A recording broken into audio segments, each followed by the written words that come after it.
KK sir नहीं, नहीं बच पाया। केके सर बहुत स्मूथली ऑपरेट कर रहे थे, but not not in front of Rashmin भाई।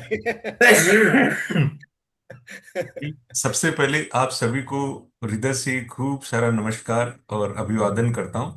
और नॉर्मली मीटिंग के बाद हम हमारा ग्रेटिट्यूड एक्सप्रेस करते हैं, बट सबसे पहला ग्रेटिट्यूड रश्मिन भाई के लिए कि ये जो सिलसिला शुरू किया वो इतना फ्रूटफुल और इतना मीनिंगफुल। बस कोई आई आई थिंक लाइफ में सबसे मीनिंगफुल चीजें जो रहती है वो यही लास्ट 7 8 साल 9 साल के अंदर समझने जानने को मौका लगा है। और इसी सिलसिले में हम सब अपने जो ग्रुप मेंबर से कुछ न कुछ सीखते रहते हैं हमेशा। और वही कड़ी में आज मानव जी एग्री किए हमारे साथ में। और जो भी इन्होंने समझा सीखा है उसको हम उन्हीं की तरीके से समझने सीखने की कोशिश करेंगे। तो उनको भी हृदय से खूब खूब खूब सारा धन्यवाद, खूब सारा ग्रेटिट्यूड। एंड बस इन्हीं चंद शब्दों के साथ में मैं आप सबकी भावनाएं रश्मिन सर को और मानव जी को एक्सप्रेस करता हूँ, अशोक भाई और सभी को। तो हम thank start. You Krishna Kumar ji, and thank you Manav ji. Thank you Thank sir. you. चलिए साहब। अच्छा। ठीक है जी। ओके। तो सबसे पहले मेरी ओर से भी कस्टमरी थैंक यू। एक तो thank you for all adjusting to ये सैटरडे, क्योंकि मेरा फ्राइडे को कुछ ना कुछ रहता है। तो मैं बीच में मतलब I used to come for the meeting, लेकिन मैं जनरली रास्ते में होता हूँ, कुछ शाम का मेरा स्केड्यूल होता है, तो उस कारण से फिर काफी डिस्टरबेंस होता था। मुझे तो आज मुझे कृष्ण कुमार जी ने बताया था कि मानव जी ने तो कॉरपोरेट जॉब छोड़ दिया है, तो अभी आप करते क्या हो? अच्छा। बहुत सारे लफड़े बहुत सारे लफड़े नश्मीन जी का। वो लफड़े शुक्रवार को नहीं करने का, बाकी दिन करने का। नहीं नहीं, वो शुक्रवार को हो नहीं रहा था। नहीं, मैंने 2 3 शुक्रवार ज्वाइन किया था, फिर वो क्या हुआ बीच में काफी, और ये अपना अपना ये सेशन ऐसा है कि we have to concentrate, sit at one place, and एक दो बार तो मैं ड्राइव करते हुए किया, but then I thought I was not doing justice, तो नहीं ये नहीं। था। तो एक तो thank you for agreeing for this Saturday and मतलब adjusting it to my schedule. और दूसरा एक thank you to KK sir specially, and as well as Rashmin bhai, कि आपने मुझे ये बोला कि ये इस पे मैं शेयर करूं, because as it always happens कि आप किसी भी रिट्रीट में जाते हैं, तो आप जब जब उसमें एंटर करते हैं, तो आप बिल्कुल, आपको लगता है कि बस अब तो मतलब हिमालय की हिमाच्छादित वादियां दिखती है, और इतने अच्छे अच्छे वहाँ स्पीकर्स होते हैं, और ग्रुप भी होता है, और आप वो पूरा it's a very immersive experience वहां जाके, तो आपको बहुत अच्छा लगता है। और जब लास्ट में जब खत्म हो रहा होता है, तो आपको लगता है कि अब यही है, बस अब मतलब यही करना है। और वो भी आपको बोलते हैं कि आपको यहाँ तो आपने सीख लिया, बट आपको संसार में जाके इसको पकड़ना है, तो आप बोलते हो बस अब तो मैं बस नहीं छोड़ूंगा, मैं अब मेरा एक ही उद्देश्य है, यही करना है। एज इट ऑलवेज हैपन्स कि जब आप वापस आते हो, तो 2 3 दिन तक तो आप आपकी विल पावर के हिसाब से चलता है वो, then slowly the world takes over, and then you kind of, you don't forget it, but आपके टॉप ऑफ द माइंड से निकल जाता है। बट अपॉर्चुनिटीज लाइक दिस कि जहाँ आपको फिर से सबके साथ शेयर करना पड़ता है, तो उसमें मतलब उसमें फिर then you are force to go back to your notes, और आप थोड़ा इधर इधर पढ़ते हो, ये करते हो, उसके बारे में चिंतन करते हो। तो मतलब to be very very honest, दूसरों का कितना फायदा होता है that is always under question mark. But एक मतलब it is supremely beneficial for somebody. They always say that teaching is best way of learning, and I think that is very very true कि जो जो share कर रहा होता है वो उसको ज्यादा सीख लेता है, और होपफुली दूसरे भी सीखते हैं, लेकिन वो तो है ही, वो 100% पक्का बेनिफिशियरी है। So thank you very much for this opportunity. तो जस्ट टू स्टार्ट, ये मैं गया था एक रामकृष्ण शारदा मिशन करके, एक देर इज एन ऑर्गेनाइजेशन। ये रामकृष्ण मिशन का ही एक, कांट से सिस्टर ऑर्गेनाइजेशन, क्योंकि इन दोनों का आपस में कोई भी मेल मिलाप नहीं है, क्योंकि एक है ऑर्गेनाइजेशन ऑफ मंक्स, और दूसरा है ऑर्गेनाइजेशन ऑफ नन्स। तो और इन दोनों में किसी भी लेवल पे, गवर्नेंस लेवल पे कहीं भी कुछ है नहीं। They are separate organisation, but ideologically they are identical. वही श्री रामकृष्ण विवेकानंद माँ शारदा, और ये जो पूरा अ, अ, वेदांत, और चारों मतलब अलग अलग इंडियन स्पिरिचुअल ट्रेडिशन के हिसाब से पूरी तरह अलाइंड है वो। तो this time I had gone to Ramakrishna Sarada mission. उनका एक आश्रम है पंगोट में, Pangot which is close to Nainital. Nainital से आई थिंक 15 20 किलोमीटर दूर है। So it's a small village called Pangot. और पंगोट में रामकृष्ण शारदा मिशन का एक एक सेंटर है, which just like Mayawati Ashram जो है रामकृष्ण मिशन का, it is dedicated only to Vedanta. तो वहां सिर्फ वेदांतिक स्टडीज जैसा ही होता है, और वहाँ की माता जी लोग भी सब वेदांतिक स्टडीज ही करती है, और वहाँ से अलग अलग ऑनलाइन कोर्सेज भी करते हैं। They are trying to develop this whole thing. तो वहाँ एक एक साध्वी जी हैं, उनका नाम है प्रव्रजिका दिव्यानंद प्राणा माता जी। तो इफ यू कैन, अगर मतलब she is very popular on YouTube and all that. Yes yes. तो दिव्यानंद प्राणा माता जी ने ये रिट्रीट की थी। तो ये रिट्रीट थी 10 से 16 नवंबर में पंगोट में। तो it was chilly but not very chilly, so it was comfortable that way. और वो एक 6 दिन की रिट्रीट थी which was focused on Mandukya. तो उसके पहले 2 साल पहले मैं मायावती गया था, तो वहां भी मांडुक्य का था। तो it was kind of Mandukya twice, so that was helpful. And तो ये था एक ये मीटिंग का ब्रॉड मेटा डेटा। और अब मैं शुरू करता हूँ इस पे, टॉपिक पे। तो मैंने एक just I just shared an image on WhatsApp group just some time ago. उसमें एक था कि मांडुक्य उपनिषद में मेरे हिसाब से क्या क्या है। And again this is a very complex subject and I would request each one of you to share your thoughts. मैं तो just I am just kind of एक एंकर की तरह मैं डील कर रहा हूँ इसमें। I am acting as an anchor, so would request everybody to pitch in. But in my own understanding, मुझे मांडुक्य के जो दो बड़े बड़े थीम्स दिखाई दिए, वो थे, एक तो था अवस्था त्रय विचार और दूसरा है ओमकार उपासना। So these are two major themes of Mandukya. और ओमकार उपासना और अवस्था त्रय विचार, ये दोनों ब्रॉड एक थीम्स हैं। तो इसी पे आगे पूरा बिल्टअप है इसमें। As we know that Mandukya is one of the many Upanishad. उपनिषद कितने, इसमें भी मतलब देर आर मल्टीपल व्यूज। जो एक व्यू मैंने सुना है कि कुछ 108 उपनिषद हैं सारे। उसमें से 10 मुख्य उपनिषद ऐसे हैं जिसमें जगतगुरु शंकराचार्य ने अपनी कमेंट्री लिखी है। तो वो 10 प्रधान उपनिषद माने जाते हैं। और उन 10 प्रधान उपनिषदों में भी जो सबसे छोटा उपनिषद है वो बोलते हैं मांडुक्य, क्योंकि मांडुक्य में सिर्फ 12 ही मंत्र हैं। और मांडुक्य के बारे में ऐसा बोलते हैं, वन इंटरेस्टिंग थिंग जो मुझे पहले नहीं पता थी, बट विच वॉज जो मुझे वहां पता चला कि एक मुक्ति को करके उपनिषद है, मुक्ति को उपनिषद करके है।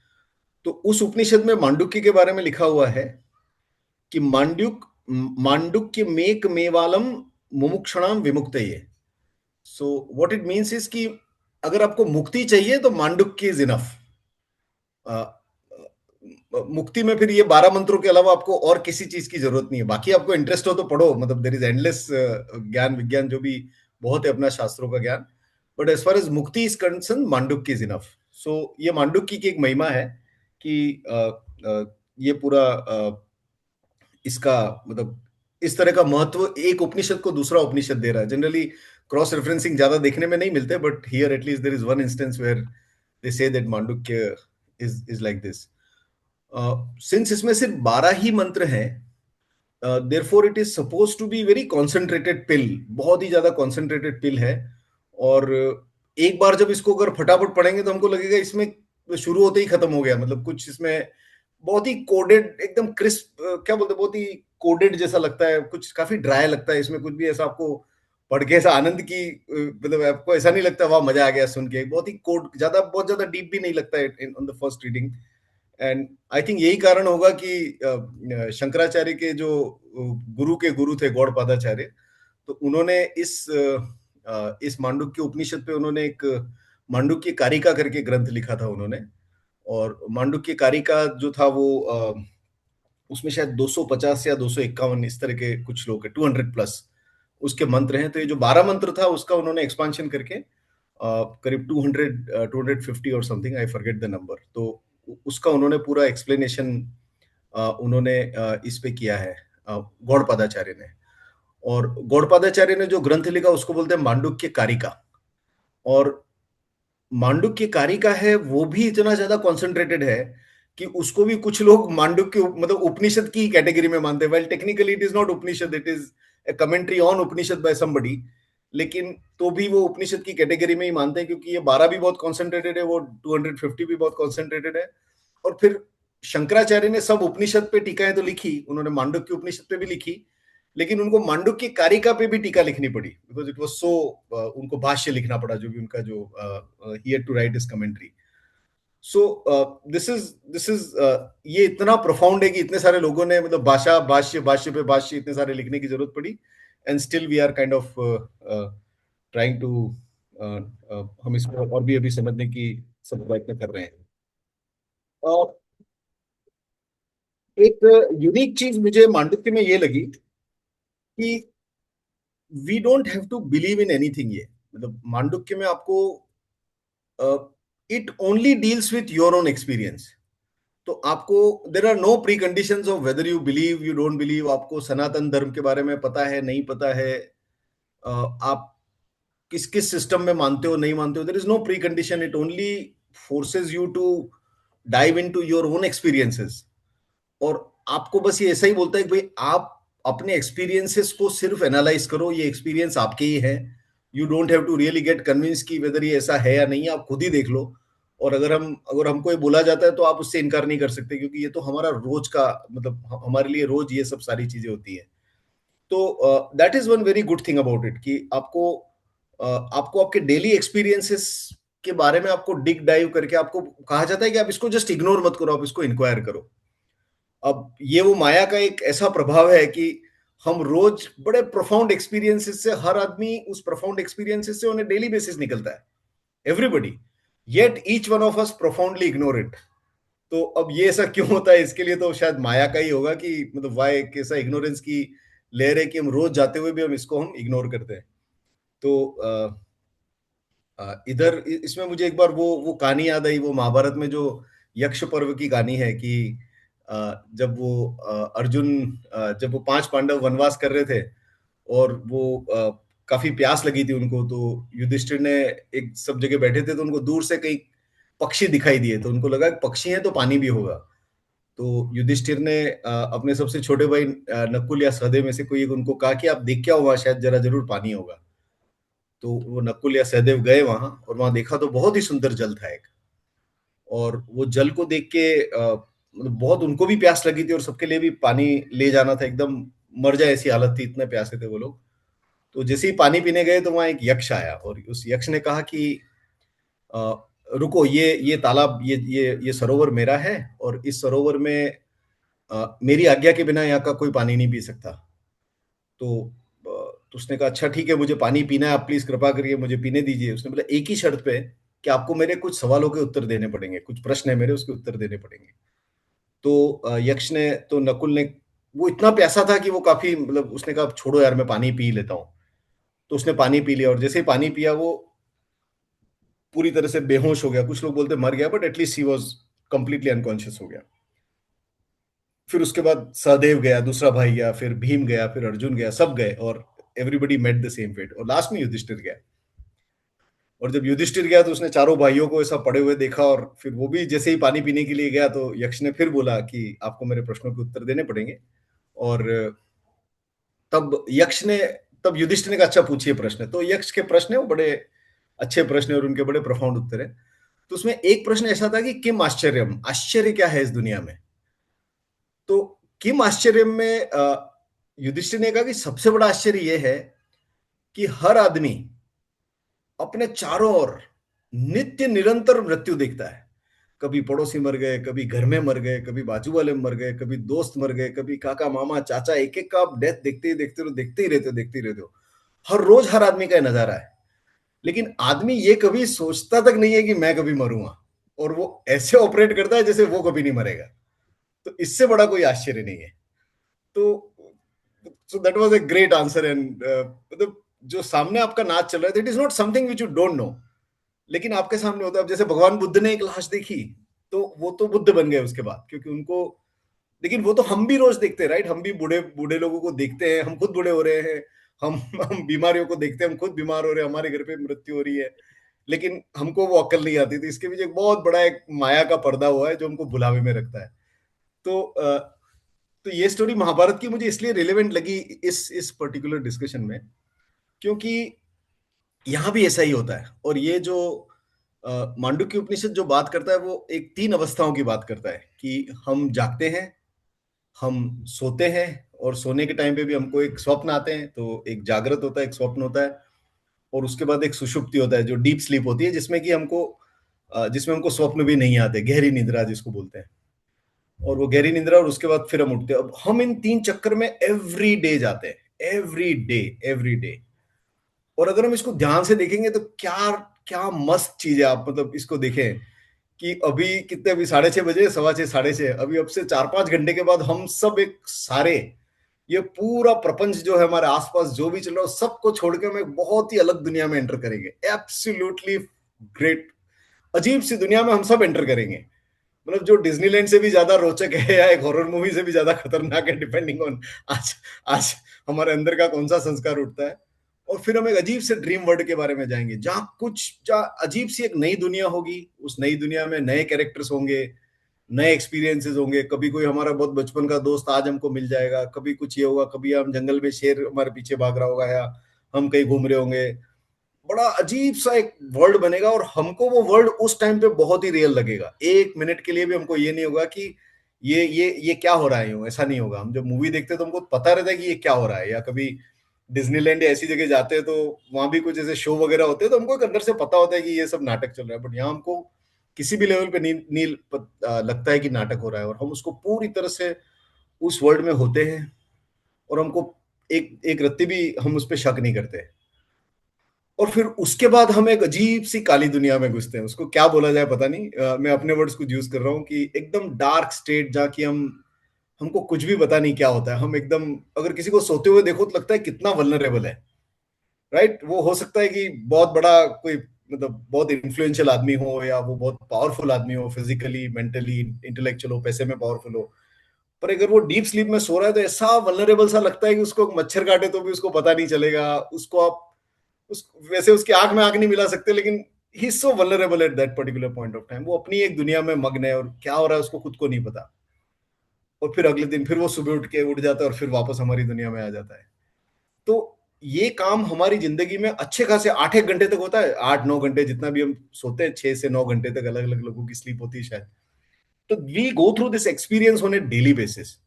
लेकिन हम इस एक्सपीरियंस को पूरी तरह से इग्नोर करते हैं और हम ऐसा मानते हैं कि हम बस ये वेकिंग स्टेट है, यही है, और वो तो ठीक है, वो साइड में जाएगा। तो महाभारत की कथा से यही equivalence I wanted to share कि it's the it's the experience which we are going through on a daily basis. पर हम कभी चिंतन नहीं करते हैं इस पे।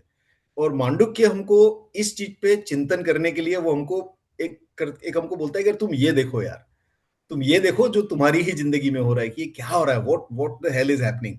कभी ये होता है, कभी सो जाता हूँ, उठ जाता हूँ, ड्रीम देखता हूँ, वहां अलग दुनिया होती है। तो आपको इस चीज का एक आश्चर्य क्यों नहीं आता, आपको इसका वंडर क्यों नहीं होता, आपको इसके बारे में आप चिंतन क्यों नहीं करते हो? तो सो सो दैट इज तो मांडुक्य का जो प्रिंसिपल टेक्निक है to to take us to the point जो वो बोलना चाहता है। तो उसमें जो टेक्निक है, जो अप्रोच है, वो है अवस्थात्रय विचार। आई थिंक रश्मिन भाई ज्यादा बता पाएंगे, अशोक भाई ज्यादा बता पाएंगे, लेकिन मेरे हिसाब से हर एक हर एक उपनिषद का एक अपना एक यूनिक अप्रोच होता है कि हमको कौन सा लेना है। तो जैसे केनोपनिषद का अप्रोच है कि आपकी जो सुनने वाला कौन है, आप ये सोचो कि कौन है, क्या आपके कान सुन रहे हैं, कान के अंदर से कोई और सुन रहा है। तो उस पर पूरी the method of inquiry goes in one particular track. और सिमिलरली कठोपनिषद में कुछ और होगा, और अलग अलग उपनिषद में अलग अलग अप्रोच है, लेकिन यहाँ प्रिंसिपली एक ही अप्रोच को पकड़ा है उन्होंने। और उन्होंने कहा है कि आप बस अपने आप को इस पे डीप लेवल की इंक्वायरी करते जाओ और आप उसमें आगे बढ़ो। सो दिस इज, ये तो हो गया अवस्थात्रय विचार। विल गो विद, हम और भी इसके बारे में जरा डिटेल में जाने का प्रयत्न करेंगे। सो ये तो हो गया अवस्थात्रय विचार, which is one of the main techniques of Mandukya. और उसके साथ साथ एक दूसरा जो बहुत बड़ा पॉइंट मांडुक्य ऐड करता है, वो है उपासना भी ऐड करता है। कि ये जो अवस्थात्रय विचार है, ये तो एक लॉजिकल आपका जो विचार मार्ग का थॉट प्रोसेस है, लेकिन उसके साथ वो एक सिंबल जिसको वो ओमकार बोलता है, ओमकार सिंबल को भी इंट्रोड्यूस करता है। और वो बोलता है कि ये ओमकार की उपासना, उसका अर्थ समझने के बाद इस ओमकार की उपासना करना बड़ा आवश्यक है। तो it kind of gives equal emphasis to both, कि आपको अवस्थात्रय विचार भी करना है और आपको ओमकार की उपासना भी करनी है। और इन दोनों को करने पे you will reach the final stage, जहां की हमको उपनिषद पहुंचाना चाहता है। तो ये एक broad, it was a broad introduction of of this. तो एनीथिंग एनीथिंग मैं थोड़ा सा पॉज लेता हूँ anything anybody would like to add? उसके बाद हम एक एक मंत्र को देखेंगे and then we will keep discussing इसमें आगे। नहीं मानव जी, कोई दिक्कत नहीं, यू कैन प्रोसीड सर। ठीक है जी, थैंक यू जी। तो इसमें 12 ही मंत्र हैं, तो हम एक एक मंत्र लेते हैं और उस मंत्र पे हम देखते हैं कि ये क्या बोल रहा है। और उसमें प्लीज मेरी सबसे रिक्वेस्ट रहेगी कि आप प्लीज अपना प्लीज ऐड कीजिएगा। My understanding is reasonably limited, so with that disclaimer इसमें आगे बढ़ते हैं। तो जो पहला मंत्र है वो मैं उसका चैंट करने की कोशिश करता हूं, मुझे अच्छी तरह नहीं आता, but let me see what best I can do. तो पहला मंत्र है ओम इत्येद अक्षर मिदम मिदम सर्वम तपस तस्योप्याख्यान भूतम भवद भविष्यदिति सर्वमोंकार एवं यच्चान्यत् त्रिकालतीतम तदप्योंकार एव। हिंदी में अर्थ है एक इसका। मिनट, हाँ मानव भाई। हाँ जी। अशोक भाई, हाँ जी। Can you read out the shloka? You must be able to No, do I it. have not practiced this. Rashmi, I अच्छा, haven't practiced this. Okay okay, no problem, go ahead Manav bhai. ठीक है जी। हम्म, तो इसका हिंदी का है, यह ओमकार अक्षर ही यह सब कुछ है। इसका विशेष वर्णन इस प्रकार है, जो कुछ हो चुका है, जो कुछ हो रहा है और जो कुछ भविष्य में होने वाला है, वह सब ओमकार ही है। और जो कुछ इन तीनों कालों से परे है, वह भी ओमकार ही है। तो एक बहुत ही हैवी स्टेटमेंट है। तो एक तो ओमकार को ये इंट्रोड्यूस करता है, और उपनिषद ये बोलता है कि ओमकार इज इदम सर्वम। ये ओमकार इज इदम सर्वम, और इदम सर्वम का मतलब होता है ये सब, ऑल दिस। तो हमको जो भी दिख रहा है, वॉट एवर वी सी, मतलब ये हो सकता है, मतलब अपने अपने हम सब स्क्रीन पे देख रहे हैं, तो जो स्क्रीन है वो, स्क्रीन के अंदर जो हमको अलग अलग कैरेक्टर्स दिख रहे हैं वो, जिस फर्नीचर पे स्क्रीन है वो, जो जो हमारे आसपास हम जिस रूम में बैठे हैं वो, हमारी बॉडी है वो, हम जिस शहर में हैं वो, पूरा ब्रह्मांड जो भी हमको दिख रहा है वो सब ओमकार है। तो ओमकार इज इदम सर्वम, ताकि वॉट एवर वी सी, जो भी ग्रॉस में हमको चारों ओर जो दिख रहा है, ग्रॉस सटल बोथ फॉर्म में, वो सब ओमकार ही है।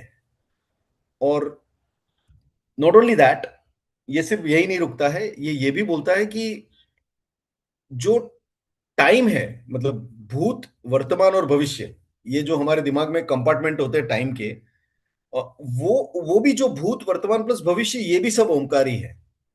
तो ओमकार ही सब कुछ है, ओमकार के अलावा कुछ भी नहीं है। और ये मतलब ये तीनों काल के अंदर है, वो भी ओमकार है। और फिर एक और स्टेटमेंट है इसका, वो जो यहां तक तो हमको एटलीस्ट इंटेलेक्चुअली हम इसको शायद एक्सेप्ट समझ पाएंगे, बट इसके बाद है कि जो इस काल के परे है वो भी ओमकार है। अब वो काल के परे क्या है, इसका हमको बहुत clearly we really don't know कि वो क्या बोलना चाहता है। काल के परे का क्या है, हमको मतलब अंदाजा भी नहीं लगता है, बट उपनिषद सेज कि ये सब कुछ ओमकार ही है। तो ओमकार इज के सर, सेकंड मंत्र, सेकंड मंत्र, you are always one step ahead. तो अ, अ, तो सॉरी ये सॉरी। नहीं नहीं नहीं, नॉट एट ऑल, हाँ। नहीं, दिस वाज गुड। तो सब कुछ ओमकार ही है। तो इस कारण से जो ओमकार की जब हम साधना करते हैं या जैसे ओम चैंटिंग करते हैं, तो इसका एक एक प्रैक्टिकल जो हमको बताया गया था, थोड़ा मैं इस वजह से बोल रहा हूँ, थोड़ा लास्ट रिट्रीट में सीखा था, वो भी उन दोनों का मिक्सचर करके बोल रहा हूँ, कि हमको ऐसा बोला था कि इस पे हमको बहुत विशेष चिंतन करना चाहिए, क्योंकि ओमकार उपासना है तो इंपॉर्टेंट, लेकिन एक ओमकार का क्या डायमेंशन है, ओमकार के क्या मतलब है, ये हमको अच्छी तरह से दिमाग में बिठा लेना होगा। तो जैसे कई लोग होता है ना, जैसे कई लोग नहीं खुद की बात करते, जैसे ओम चैंटिंग करते हैं हम, तो हमको लगता है Om chanting is just one more chanting, right, कि एक चैंटिंग करते तो उससे हमको थोड़ा सा पीसफुल हो जाएगा, हमारा स्ट्रेस कम हो जाएगा। हम उसको एक बहुत ही मंडेन यूटिलिटेरियन टर्म्स में उसको डिफाइन करते हैं कि अगर हमको नींद नहीं आ रही है तो नींद आ जाएगी, या अगर हमको ऑफिस का टेंशन है तो हम वो टेंशन थोड़ा कम हो जाएगा। मतलब एज इफ ये पूरा ओमकार का, बस ये ओमकार ओमकार धन्य हो गया हमारा टेंशन कम करते हुए। सो दैट्स, वो क्या बोलते हैं, वो ऐसा बोलते हैं कि एक कोई पत्थर पड़ा हुआ था, और लोग उस पत्थर पे अपना पैर घिस के जाते थे, ताकि वो कीचड़ लग जाता है ना, घर में एंटर होने से पहले पैर घिस के जाते थे लोग अंदर। तो पत्थर की यूटिलिटी तो थी, और वो बरसों तक पड़ा रहा। बाद में किसी ने देखा कि ये तो बहुत बड़ा हीरा था, बहुत महंगा पत्थर था, और उससे पूरी परिवार की पूरी गरीबी दूर हो सकती थी। बट आप इतनी बड़ी चीज का एक बहुत ही एक छोटा उपयोग करके आप चल रहे थे। तो इन द सेम वे, तो ओमकार अर्थ निर्णय, इस पे बहुत जोर था, उस पे कि आपको बहुत ही डीप कंटेम्पलेशन करके आपको ये देखना होगा कि ओमकार क्या है, ये कितना सार्वभौमिक है। मतलब ये this is so all comprehensive, it covers whatever we understand and it also covers what we don't understand. It covers what is within time, it also covers what is beyond time. जो दृश्य है, अदृश्य है, सब कुछ इस ओमकार में ही है। तो इस ओमकार की अच्छी तरह से धारणा करना ये हमारे लिए बहुत, मतलब बहुत आवश्यक है। तो जब हम ओमकार की उपासना करते हैं तो इस ओमकार के अर्थ को अच्छी तरह समझना, ये उसका एक बहुत ही इंपॉर्टेंट स्टेप है। सिर्फ ओमकार चैंटिंग से काम नहीं चलेगा, ओमकार चैंटिंग के साथ साथ हमको उसका अर्थ निर्णय भी करना पड़ेगा। सो दैट वाज ये एक दैट वाज मंत्र नंबर 1। ओमकार में आगे भी मंत्र आएंगे, क्योंकि ओमकार का पूरा जो ओमकार है और उसको अवस्था त्रय के साथ आगे भी उपनिषद लिंक करेगा। So that will see later. तो नाउ वी मूव टू मंत्र नंबर 2। मंत्र नंबर 2 है सर्व ये तद ब्रह्मायमात्मा ब्रह्म सोयमात्मा चतुष्पाद। तो इसमें बोलते हैं कि निस्संदेह यह सब कुछ ब्रह्म ही है, यह आत्मा भी ब्रह्म ही है, और यह आत्मा 4 पादों, 4 अवस्थाओं वाला है। चतुष्पाद, ये आत्मा 4 अवस्थाओं वाला है। तो के सर, जैसा आपने बोला था कि इसका पहला ही सेंटेंस है कि निस्संदेह यह सब कुछ ब्रह्म ही है।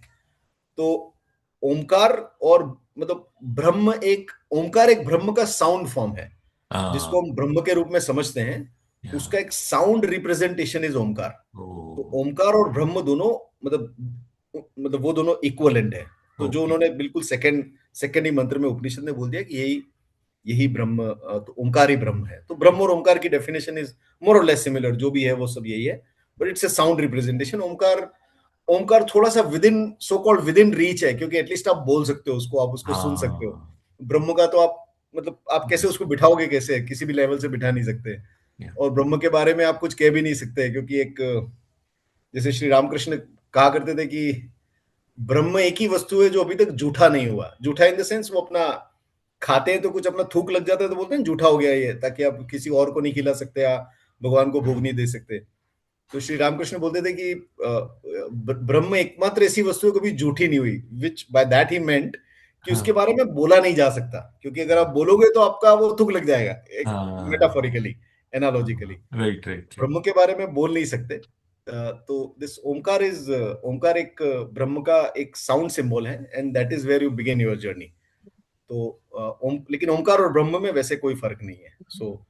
जैसे वो बोलते हैं शब्द और उसके अर्थ में कोई फर्क नहीं है, अग्नि और उसकी दाहिका शक्ति में कोई फर्क नहीं है, दूध और उसकी धवलता में कोई फर्क नहीं है।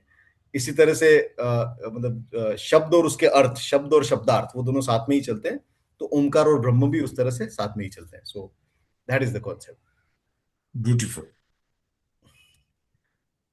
लेकिन यहां एक और बहुत बड़ा एंगल उपनिषद ऐड कर रहा है इस सेकंड मंत्र में, और ये है कि जैसे हमने ऊपर पढ़ा था कि ओमकार स्लैश ब्रह्म सब कुछ है, मतलब जो दिखता है वो भी है, जो नहीं दिखता है वो भी है, इदम सर्वम सब ब्रह्म है, काल के अंदर काल के परे भी वही है, सब कुछ है ओमकार।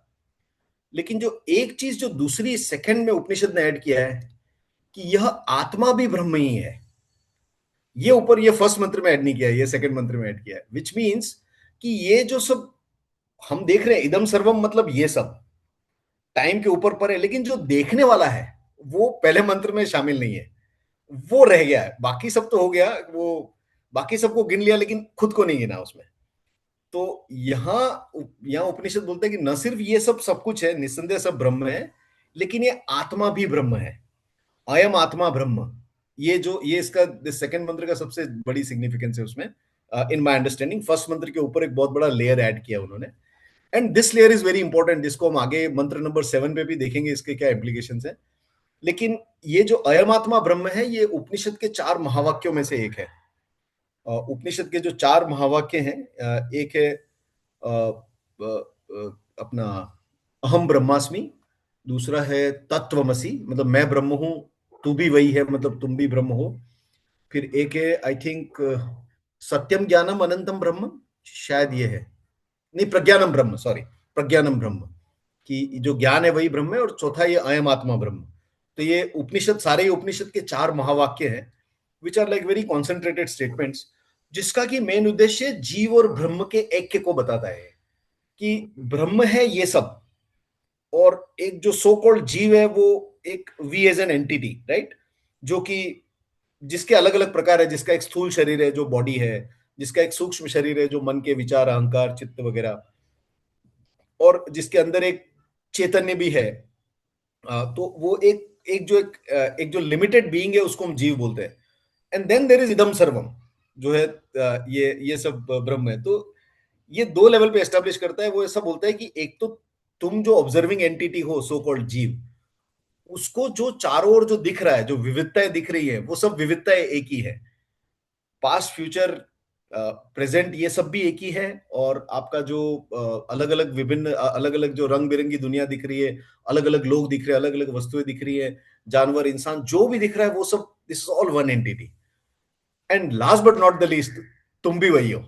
तो ये जो देखने वाला है ये सब एक ही एंटिटी है, या जो जो जिसको समझाना है एक ही एंटिटी है, वो भी वही एंटिटी है।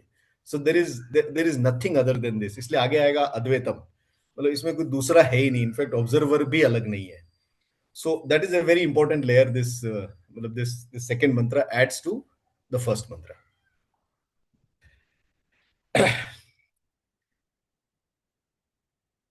मानव भाई, ये चतुष्पाद का क्या मीनिंग किया? हाँ, चतुष्पाद का, हाँ वो आगे आ रहा है। चतुष्पाद का ओके। मीनिंग है कि इसके 4 क्वार्टर्स हैं, इसके 4 क्वार्टर्स। तो इसको ऐसा बोलते हैं कि मतलब एक तरह से इमेजिनरी ऐसा है कि जैसे कोई एक सर्कल, एक कॉइन है, और उस कॉइन में अगर आप एक एक वर्टिकल डायमीटर और एक हॉरिजेंटल डायमीटर डालेंगे, तो उसके 4 पार्ट्स हो जाएंगे, एक जैसे पिज्जा की स्लाइस जैसे 4 पार्ट्स हो जाएंगे उसके, राइट। तो ये उस तरह से बताता है कि ये इस तरह के 4 पार्ट्स हैं इसके, आत्मा चतुष्पाद है, there are 4 parts to it. And then Upanishad फिर आगे उस 4 पार्ट्स पे आगे बिल्डअप करता है। तो each Manav leads to bhai, other. हाँ जी, sorry, can I present another interpretation? Please please please please please. चतुष्पाद मेरे ख्याल से यहाँ कहते हैं कि 4 लेवल है। हाँ, 1 2 3 मतलब भूत, वर्तमान काल और भविष्य काल तो है ही, और चौथा जिसको तुरीय नाम दिया है, हाँ, वो तुरीय में ये तीनों आ जाते हैं। वो चौथा एक चौथा अलग भाग नहीं है। जो आपने कहा कि कॉइन के ऊपर 2 लाइन कर दो तो 4 भाग, ऐसा नहीं है। तुरीय includes the earlier 3 parts. Please go ahead. नहीं नहीं, कंप्लीटली, मतलब कंप्लीटली एग्री कि वो फिर बाद में बोलते हैं कि हम इसको, मतलब जैसे उपनिषद खुद ही बोलता है चतुर्थ, मतलब एक वर्ड हाँ आता है उसमें चतुर्थ, हाँ बट देन फाइनली बोलते हैं कि चतुर्थ है नहीं, दिस इज नॉट चतुर्थ, ये एक्चुअली एक ही है। तो एक मतलब इसमें आपने बहुत अच्छा पकड़ा है रश्मिन भाई। एक है ना इसमें एक ऐसा एक मंत्र आता है, मतलब संस्कृत तो मेरी कमजोर है, एक इसमें उपनिषद में नहीं, उपनिषद का कोई इंट्रोडक्टरी मंत्र जो किसी और ने लिखा होगा, I don't know the context. तो उसमें ये जो भी बड़े बड़े जो उपनिषद के जो करते हैं, उसमें वो पहले ही ये चांट करते हैं उसका। तो उसमें ऐसा आता है कि मंत्र में एक जगह का आता है माया संख्या तुरियम, माया संख्या तुरियम, सो तुरियम इज द फोर्थ। बट वो संख्या माया संख्या है, it is not actually a real number, क्योंकि एज यू राइटली सेड चौथा कुछ है ही नहीं, इट्स ओनली वन। बट समझाने के लिए एक माया संख्या हाँ तुरियम डालना पड़ता है। हाँ, सो ये सिर्फ बराबर। समझाने के लिए है, but what you are saying is absolutely right, कि अल्टीमेटली इट्स ऑल वन, क्योंकि वो मंत्र 7वें में आएगा कि ये पूरा अद्वैतम, अद्वयम, और कोई दूसरा कुछ है ही नहीं। So that will, so that is, so you are saying is right. तो इसमें दिनकर भाई जो 4 जो है इसमें चतुष्पाद, वो चतुष्पाद में उसमें आ जाता है अपना अवस्था त्रय विचार, यहां से शुरू होता है। तो इस चतुष्पाद में जो पहला पाद है उसका, या पहली अवस्था है, उसको बोलते हैं जागृत अवस्था। दूसरी है स्वप्न अवस्था। तीसरी है सुषुप्ति, सुषुप्ति। या deep deep sleep, sleep without dreams. और एक चौथी अवस्था है, फोर्थ, तुरिया, एक फोर्थ अवस्था है। तो हालांकि तुरीय के नाम से बड़ा फेमस है, बट एक अगेन मतलब एक वो टिडबिट है कि तुरीय तुरीय के नाम से बहुत फेमस है, लेकिन तुरीय नाम मांडुक्य उपनिषद में कहीं नहीं बोला गया है। तुरीय आई थिंक वो गौड़पादाचार्य ने इंट्रोड्यूस किया है। इसमें तो मतलब मांडुक्य उपनिषद तो उसको चतुर्थी बोलता है, बट समाव वो तुरीय नाम बहुत ज्यादा पॉपुलर हो गया, तो तुरीय फ्लोज ऑल द टाइम। तो इसमें नाउ लेट्स मूव टू मंत्र नंबर 3। तो यहां से हम अब एक एक हमारा एक एक जो अवस्था है उस अवस्था का वर्णन करेंगे चतुष्पातों में से। नंबर 1 तो ये बोलता है जागृत अवस्था। जागृत स्थानो बहिष्प्रज्ञ सप्तांग एकोन विशति मुखः स्थूल भुग वैश्वानरः प्रथम पादः।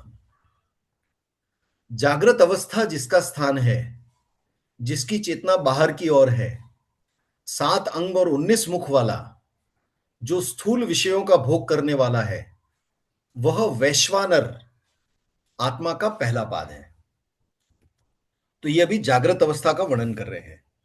अच्छा, इसमें before we get started into this, इसमें एक इंपॉर्टेंट चीज ये है कि मांडुक्य उपनिषद ये जो अलग अलग जो अवस्थाओं का वर्णन कर रहा है, उसमें उन अवस्थाओं के कंटेंट पे उसका जोर नहीं है, वो सिर्फ एक्सपीरियंसर पे जोर है। एक्सपीरियंस क्या करता है उस पे जोर नहीं है। तो जैसे आपको ड्रीम में शेर दिखा, तो वो शेर क्यों दिखा, क्या दिखा, उस पे that is not there objective. या आपको स्थूल जगत में आपको क्या एक्सपीरियंस हो रहा है या उसको क्या हो रहा है, व्हाट इज बीइंग एक्सपीरियंस्ड, उस पे ज्यादा जोर नहीं, उसका हल्का सा हिंट है। बट द रियल जोर है कि ये एक्सपीरियंस करने वाला कौन है, इसके साथ क्या होता है। So lot of emphasis is on the experiencer and not what is being experienced. So that is so with that तो हम देखेंगे कि जागृत अवस्था, तो जागृत अवस्था क्या है। जागृत अवस्था है कि जो हमारी टिपिकल हमारी अभी की अवस्था है उसको हम जागृत अवस्था कहेंगे। जागृत अवस्था में उन्होंने लिखा है बहिष्प्रज्ञ। बहिष्प्रज्ञ मतलब जो बाहर की और दुनिया है सारी, उस पे वो मतलब उस पे उसकी जागृति होती है। मतलब बाहर की दुनिया को वो उसके प्रति वो अवेयर है, बाहर की दुनिया पे अवेयर है। तो हम जैसा देखते हैं कि गाड़ी घोड़ा ऑफिस और सब जो भी बॉडी वगैरह है, सब जो बाहर की दुनिया पे है वो हमारा अ, अ, वो बहिष्प्रज्ञ होता है।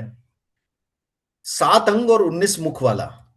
तो ये 7 अंग में कुछ आता है, पृथ्वी स्वर्ग पाताल ऐसा करके कुछ 5 तो कुछ है, 7 अंग वो है। और 19 मुख के बारे में बोलते हैं 5 ज्ञानेंद्रियां, 5 कर्मेंद्रियां, पंच प्राण और अपना अंतःकरण जिसके 4 होते हैं, मन बुद्धि चित्त और अहंकार, ये 4। तो ये 19 मुख वाला ये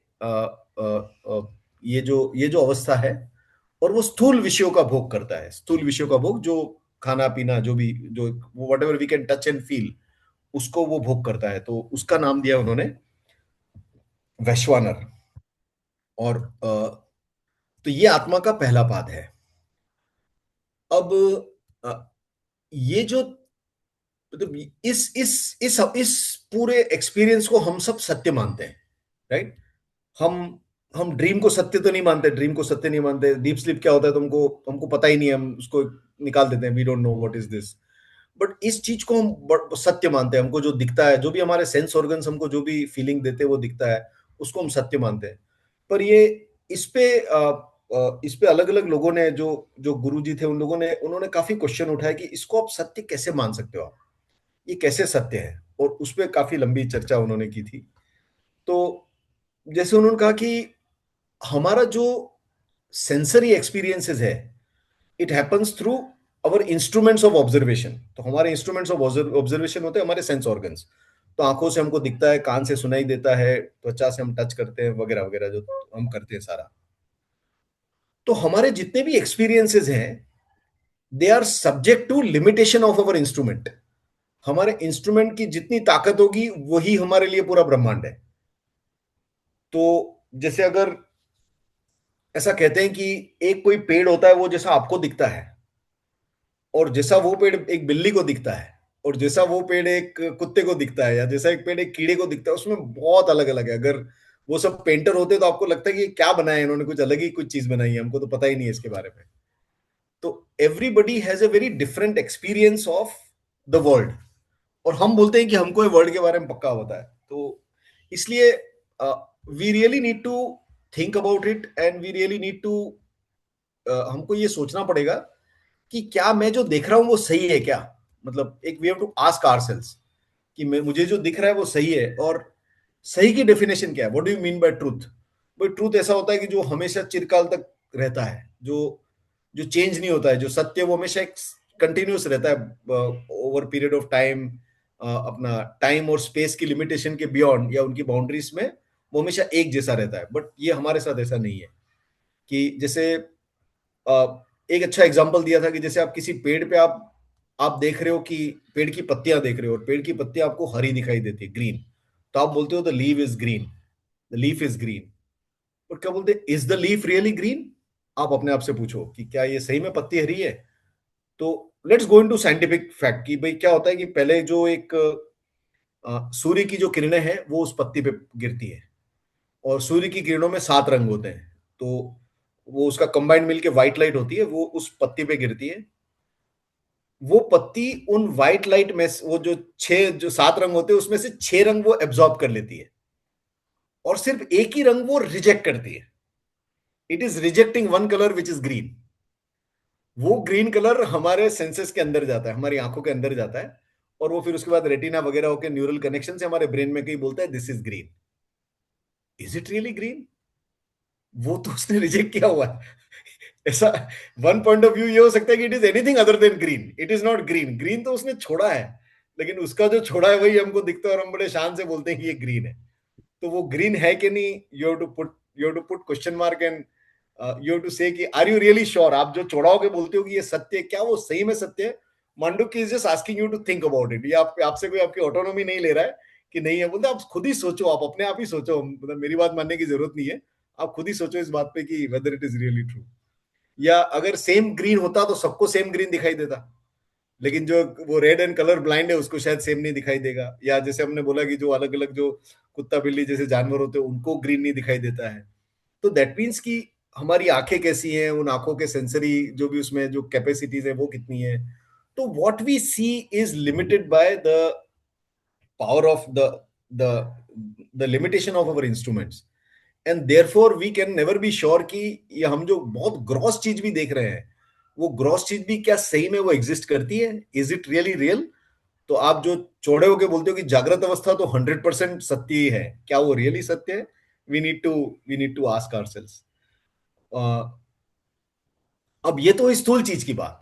अब अगर थोड़ा अंदर जाएंगे विचारों के मामले में, या जो अपना बुद्धि अहंकार संस्कार जो स्थूल सूक्ष्म विषयों में जाएंगे, तो हम देखेंगे कि नहीं, दो आदमियों के विचार एक जैसे होते ही नहीं है, पूरा वर्ल्ड व्यू ही अलग होता है।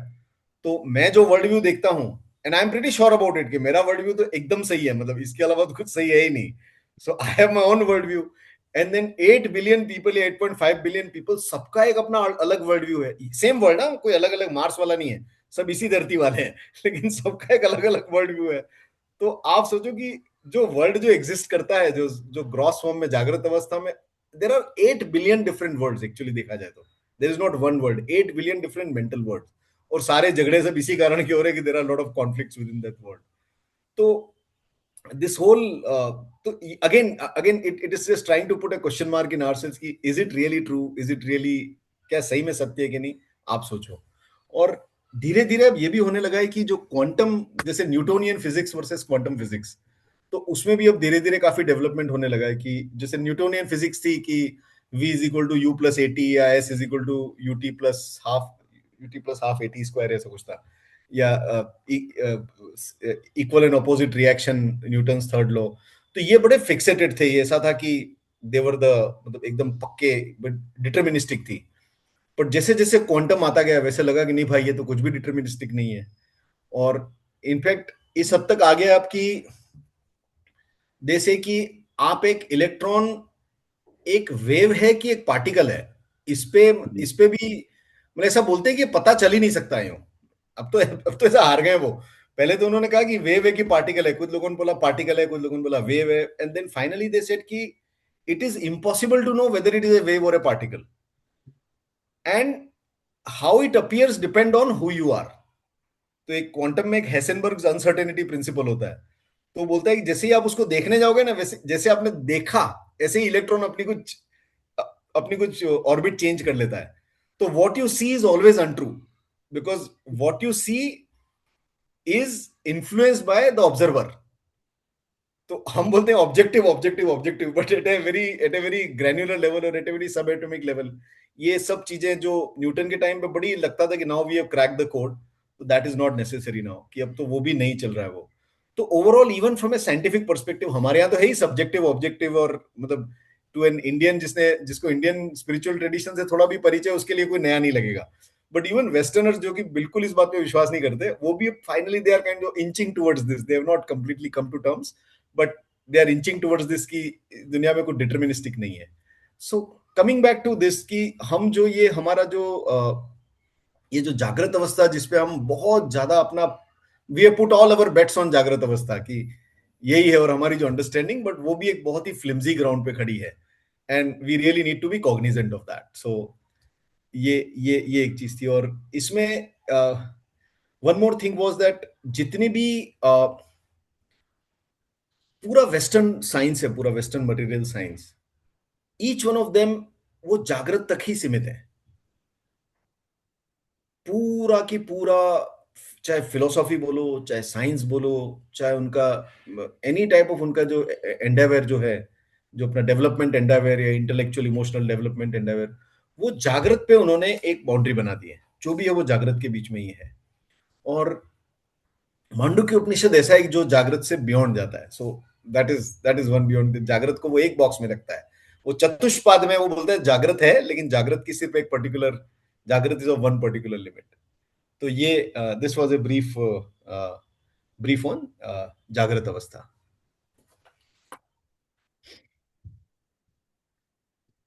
इसके बाद उसके बाद आती है स्वप्न अवस्था, और स्वप्न अवस्था में बोलते हैं स्वप्न स्थान स्वप्न स्थानो अंतः प्रज्ञ सप्तांग एकोन विंशति मुख प्रविविक्त भुक तेजसो द्वितीय पाद।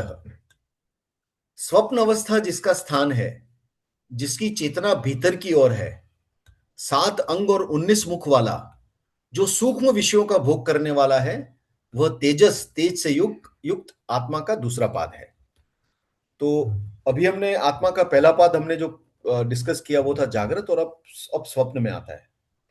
तो जो आत्मा का जो जागृत जो अवस्था है, उसका जो भोग करता है उसको बोलते हैं विश्वा या वैश्वानर। और जो आत्मा का जो भोक्ता ऑफ स्वप्न का जो भोक्ता है उसका नाम दिया है तेजस। और वो तेजस नाम इसलिए दिया है कि हमारी आंखें बंद होती है, लेकिन एक पूरा जगमग जगमग करके एक अलग से अंदर नई सृष्टि करता है, which is full of light. तो हम जब स्वप्न देखते हैं तो वहां एकदम बढ़िया लाइटें जल रही होती है, कभी पार्टी हो रही होती है, कभी जो भी, एकदम पूरा लाइट का पूरा प्रबंध किया हुआ है उसने, और एक कई बड़ी खूबसूरत रंग बिरंगी दुनिया बनाई है उसने।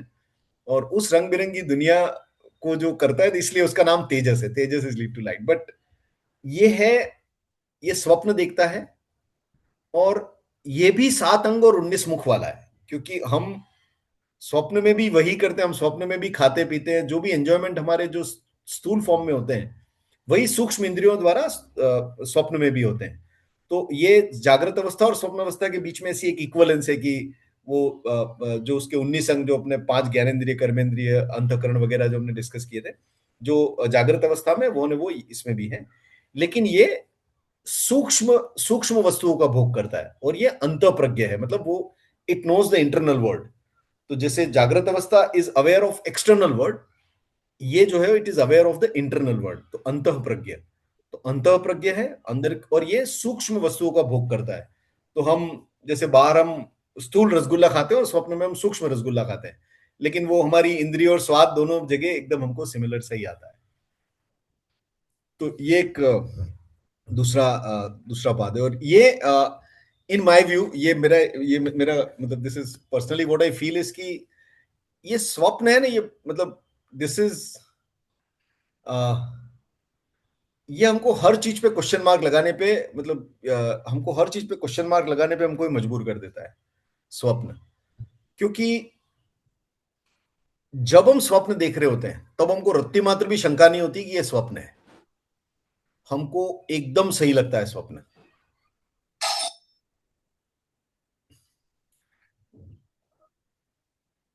आज हमको लगता है कि स्वप्न में हमको किसी भी लेवल का हमको अ, ये हमको शक नहीं होता है कि ये स्वप्न है।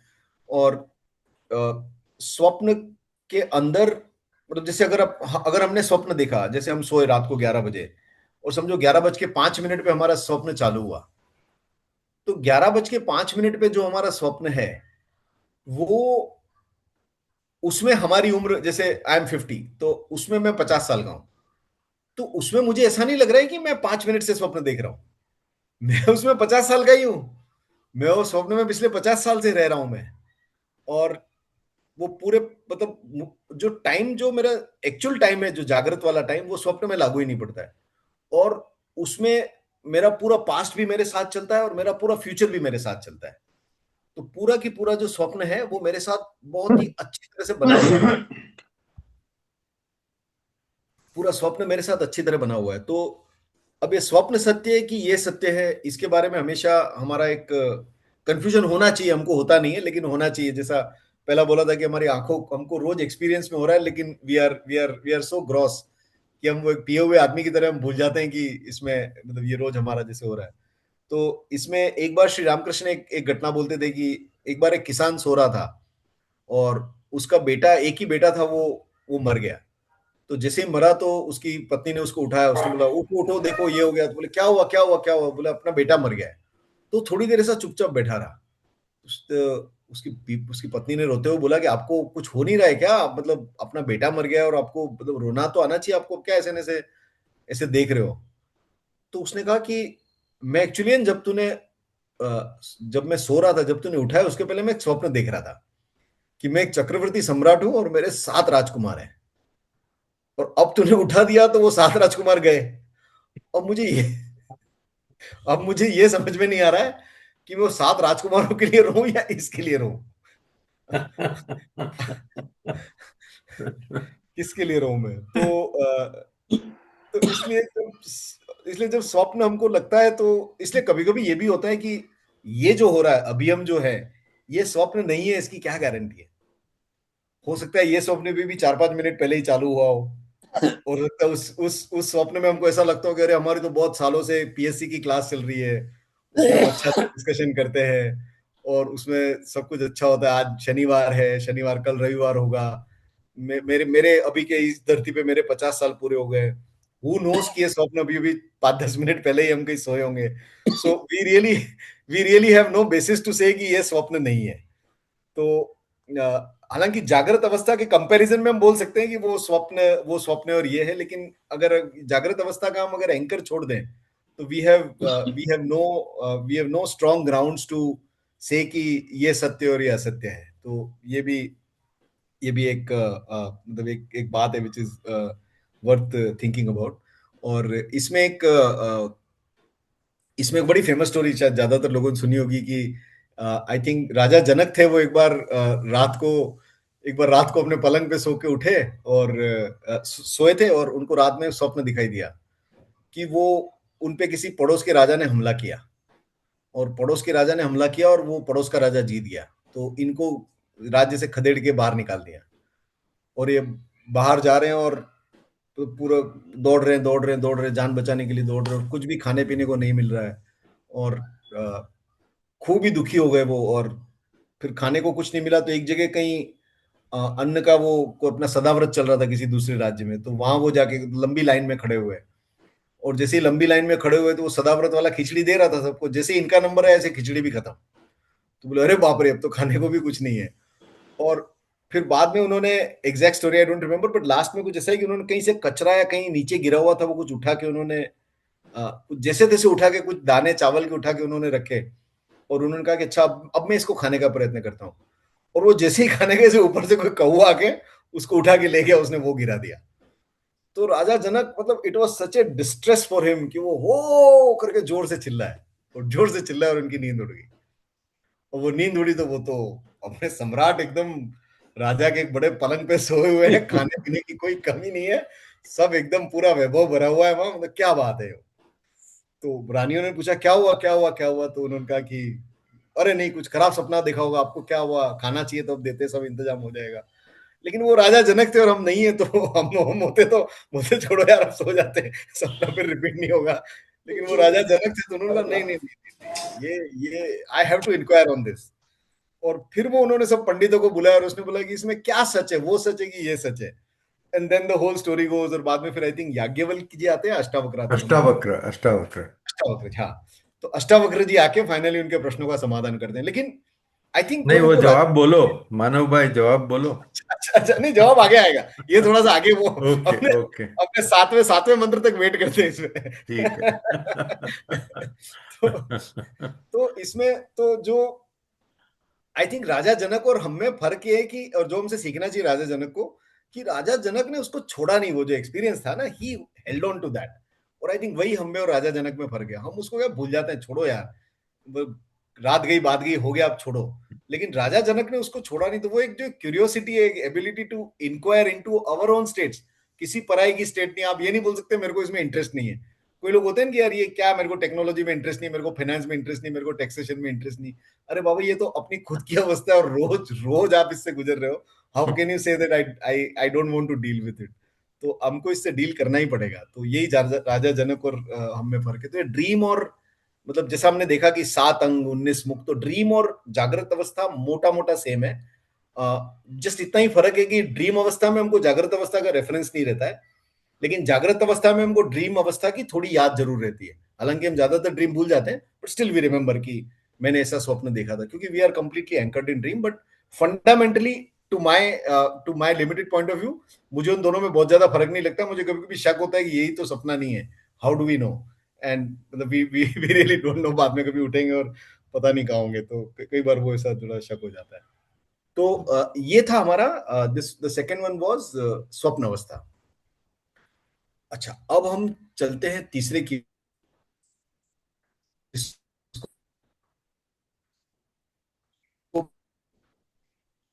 सुषुप्ति स्थान।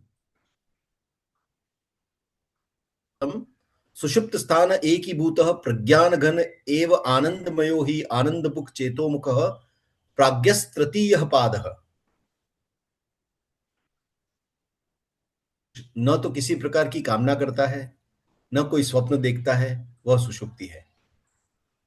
सुषुप्ति जिसका स्थान है, जिसमें एकीभाव हो गया है, जो ज्ञान घन केवल चेतन पुंज है, आनंदमय है, आनंद का भोग करने वाला है, चेतना जिसका द्वार है, वह प्राज्ञ आत्मा का तीसरा पाद है। तो ये अब तीसरी अवस्था का वर्णन करते हैं नोमेनक्लेचर वाइज। पहला था विश्वानर, दूसरा था तेजस, और ये जो सुषुप्ति अवस्था का जो एक्सपीरियंसर है, उसको बोलते प्राज्ञ। तो प्राज्ञ is the technical term introduced here. और ये अवस्था वो है कि जो हमारी नींद की अवस्था होती है, गहरी नींद की अवस्था होती है, जिसमें हमको कुछ भी पता नहीं होता, जिसमें न जागृत भी नहीं होता और स्वप्न भी नहीं होता, और हम बस एक, और इसका हमको जो भी भान होता है, वो हमको जागृत अवस्था में ही हम आके हम उसको करते हैं कि हाँ भाई, हमको जागृत अवस्था में हमको याद आता है कि हाँ भाई मैं अच्छा सोया, मेरे को बहुत बढ़िया नींद आई। और इसका एक सबसे बड़ा एक वो एक है कि ये इसमें बड़ा फ्रेश हो जाता है आदमी, बड़ी ब्लिस मिलती है। तो बोलते हैं कि अगर किसी आदमी को सुलाओ नहीं 5-6 दिन, तो वो पागल ही हो जाएगा। तो एक good night sleep is the most important, मतलब उसके जैसा सुख इस दुनिया में बहुत कम है, जो हम रोज ले रहे हैं। वैसे we don't feel thankful, but ये एक सबसे बड़ा सुख हमको continuously on day to day basis, हम सबको, ज्यादातर हम लोगों को most of the time available रहता है, और कभी नहीं रहता तो हमको उसका इलाज कराना पड़ता है। तो ये एक पूरी सुषुप्त अवस्था है। ये ये पूरी कंडेंस्ड अवस्था है। इस अवस्था में माइंड माइंड शट डाउन हो जाता है, इसलिए हमको जो एक्सपीरियंस होता है, वो उस एक्सपीरियंस को हम अपनी मेंटल फैकल्टी से हम उसको लेबल नहीं कर पाते, हम उसको डिफाइन नहीं कर पाते। तो हमको क्या एक्सपीरियंस हुआ ये हमको पता नहीं होता, क्योंकि एक्सपीरियंस करने वाला, लेबलिंग करने वाला, उसको आर्टिकुलेट करने वाला, वो जो एंटिटी है वो शट डाउन है, but it is temporarily shut down, क्योंकि उसके बाद जब हम उठते हैं तो हम वही के वही रहते हैं। तो ये पूरा, ये इसमें एक शट डाउन है। और ऐसा बोलते हैं कि ये जो डीप स्लीप की अवस्था होती है ये ब्रह्म से क्लोजेस्ट होती है, it is closest to the great entity, इसलिए there is a lot of bliss here, बहुत ज्यादा इसमें ब्लिस है, क्योंकि जितना, क्योंकि हमारा जो पूरा जो स्ट्रेस का या जो भी, जो हमारे अंदर जो भी क्या बोलते हैं, जो भी चंचलता है या हमारे अंदर जो उतार चढ़ाव आते हैं, राग द्वेष आता है, it is only related to sansar, और ये राग द्वेष हमारा स्वभाव है।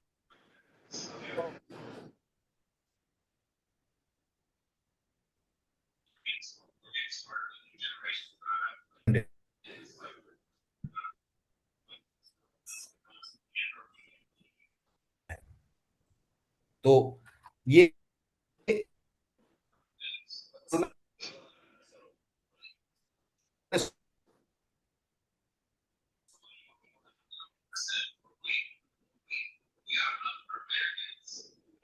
जैसे हम देखते हैं कि कामना ही, मतलब desires are the root of suffering. So those desires are suspended in the deep sleep state, and that is one reason why we feel so relaxed and why हमको एकदम शुद्ध रूप से आनंद की प्राप्ति होती है उसमें।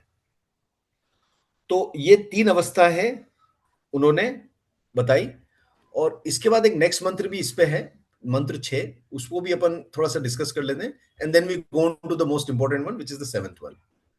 तो नेक्स्ट जो मंत्र है वो बोलता है, एष सर्वेश्वर एष सर्वज्ञ एषोन एषोन्तर्याम्येष योनिः सर्वस्य प्रभवाप्ययो ही भूतानाम। यह प्राज्ञ ही सर्वेश्वर है, सबका ईश्वर है, यह सर्वज्ञ है, यह अंतर्यामी भीतर रहकर शासन करने वाला है, यह सबकी उत्पत्ति का कारण है, और सभी प्राणियों की उत्पत्ति या लय उसी में होते हैं। तो ये जो डीप स्लीप अवस्था है उसके अंदर हमारा पूरा माइंड तो सस्पेंड हो जाता है, लेकिन बीज रूप से इसमें सब कुछ मौजूद रहता है। बीज रूप से, जैसे उस वक्त तो हमारे अंदर कोई डिजायर नहीं होती, उस वक्त हमारे अंदर कोई भी राग द्वेष कुछ नहीं होता, लेकिन वो रिजॉल्व नहीं हुआ है, वो सिर्फ एक बीज रूप में, एक पोटेंशियल के रूप में वो अंदर मौजूद है, वो एक्सप्रेस नहीं हो रहा है। तो ये एक अवस्था, इसलिए इस अवस्था को सब अवस्थाओं की जननी कहा जाता है। तो व्हाट दे से इज कि ये जो डीप स्लीप अवस्था है, मतलब डीप स्लीप अवस्था से ही जागृत अवस्था बनती है, और डीप स्लीप अवस्था से ही एक तरह से स्वप्न अवस्था उत्पन्न होती है, क्योंकि उन सब का जो कारण है वो तो डीप स्लीप अवस्था के अंदर ही है, लेकिन वो जो बीज रूप है वो अपने जब सुषुप्ति और जागृति में वो एक तरह से मैनिफेस्ट हो जाता है, एक तरह से एक्सप्रेस हो जाता है। तो इस कारण से तो ऐसा बोलते हैं कि उसी से पूरा उद्भव होता है, उसी में फिर वापस सब लय हो जाता है। तो इसीलिए इसको सबका रूट कॉज कारण माना जाता है, इसको कारण माना जाता है। और एक इसमें एक there is a small equivalence here, जो बोलते हैं कि हमारे 3 तरह के शरीर होते हैं, स्थूल शरीर, सूक्ष्म शरीर और कारण शरीर। तो स्थूल शरीर तो होता है दिस बॉडी जो हमको दिख रही है वो, सूक्ष्म शरीर होता है जो हमारा अंदर का ज्ञानेंद्रिय, कर्मेंद्रिय, ये चित्त बुद्धि अहंकार, अंदर के हमारे मेंटल फैकल्टीज, और एक कारण शरीर होता है विच इज, जिसको बोलते हैं स्वभाव, जिसको बोलते हैं इंप्रेशंस, एक रूट जिसको बोलते हैं रिफ्लेक्स एक्शंस। जैसे किसी को अचानक गुस्सा आता है, अपन को लगता है इसको अचानक क्यों गुस्सा आया, मतलब गुस्से का इतना कारण नहीं था, लेकिन एक अंदर से एक रिफ्लेक्स आता है, उसको ये सोचा समझा नहीं है, it just comes out of nowhere.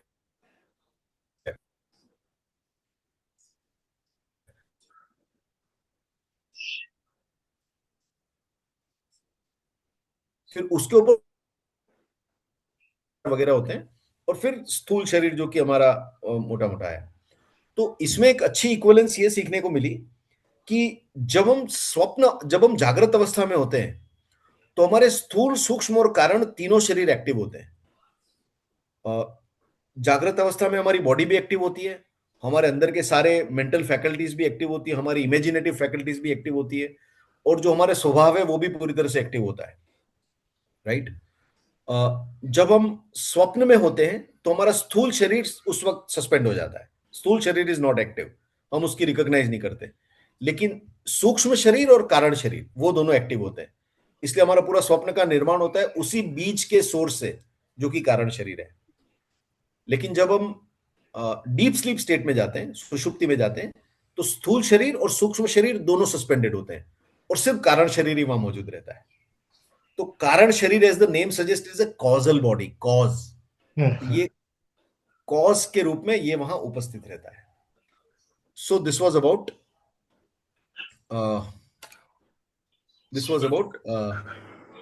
स्वप्न, जागृत और सुषुप्ति।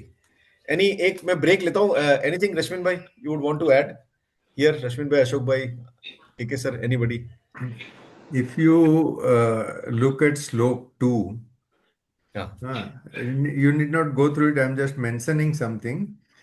It says आत्मा ही ये सब उपभोग करता है। वो जागृत अवस्था में अलग उपभोग करता है, स्वप्न अवस्था में अलग उपभोग करता है, और सुषुप्ति अवस्था में उपभोग नहीं करता है। मगर जागृत अवस्था में उपभोग कौन करता है? आत्मा करता है। ये मांडुक्य उपनिषद कहता है, जो उपनिषदों में नंबर 1 कहा जाता है, सर्वोत्तम उपनिषद। ठीक है। अच्छा, सामान्य हिंदू बिलीफ क्या है? आत्मा कुछ नहीं करता है, आत्मा खाली विटनेस है। हाँ, अभी मांडुक्य उपनिषद अपनी सामान्य हिंदू बिलीफ से अलग बात कर रहा है। तो उसके ऊपर अभी आप तो सुपर एक्सपर्ट हो, और अशोक भाई नहीं। सुपर एक्सपर्ट है। अपनी कमेंट्स दीजिए। नहीं रश्मि भाई, जो आपने कहा सेकंड मंत्र में ऐसा कहाँ लिखा है कि मैं बताऊं? मेरे पास ये है स्वामी चिन्मयानंद जी की यस कमेंट्री। यस यस, मेरे पास भी वही है इंग्लिश में। हाँ हाँ, एक मिनट। हाँ, एक्चुअली इनकी कमेंट्री बहुत जस्ट बढ़िया बिफोर दैट कमेंट्री मानो भाई, है। आपने, हाँ जस्ट हाँ आपने जो लास्ट में समझाया ना मानो भाई, हाँ, मैंने बस वही पॉइंट्स लिखे थे कि जब जागृत अवस्था में होते हैं तो सब अपने उपकरण अवेलेबल होते हैं। जैसे ही ड्रीम अवस्था में जाते हैं तो बॉडी अवेलेबल नहीं होती। बॉडी इसमें मर्जेज नहीं, merges is only used as a term. And जब सुषुप्ति में जाते हैं तो body and even the mind that merges into the causal body. बस आपने वही समझा दिया। और एक चीज आपने कहा था कि वो जो ड्रीम एंड वेकिंग स्टेट में जो अंतर आपने बताया था, एक अंतर जो सबको बाद में, एक और अंतर है जो कभी कभी कंफ्यूज होता है कि सत्य क्या है। कि जो अब आपने कहा ना कि ये भी हम स्वप्न तो नहीं देख रहे, लेकिन वह एक जो डिफरेंस है कि जो जागृत अवस्था में कंटिन्यूटी है, स्वप्न की अवस्था में कंटिन्यूटी नहीं है। इसलिए बहुत बार होता है कि जागृत अवस्था जो मुझे कंटिन्यूटी मिल रही है, तो ये सत्य क्यों नहीं है। जस्ट ये, सॉरी रश्मिन भाई, मेरे को ये नहीं दो नहीं चीजें थॉट आए थे, इसलिए मैंने कहा। नहीं, नहीं, नहीं, अच्छा कहा, अच्छा कहा। अच्छा, अभी जिसके भी पास चिन्मयानंद जी की कमेंट्री है, वो थर्ड श्लोक देखे। मेरे पास गुजराती कमेंट्री है, पेज 29 में। और पहले चिन्मयानंद जी, हाँ, 29, पेज नंबर 29, चिन्मयानंद जी की कमेंट्री मांडुक्य उपनिषद पर, उसमें यस सर, हाँ मैंने भी यही, अब इसका मीनिंग ही अगर पढ़े इसका श्लोक का हाँ ट्रांसलेशन, हाँ, मैं द फर्स्ट पढ़ता को, हूँ, एक हाँ मिनट। हाँ,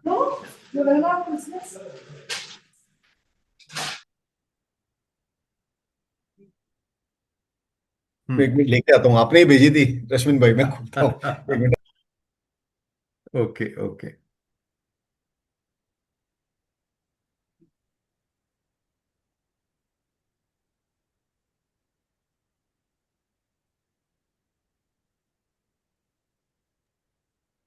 अशोक भाई, जो फोर्थ अवस्था है उसको क्या बोलते हैं? कैजुअल बॉडी स्पिरिट तुरियम क्या? तुरीय। तुरियम तुरियम।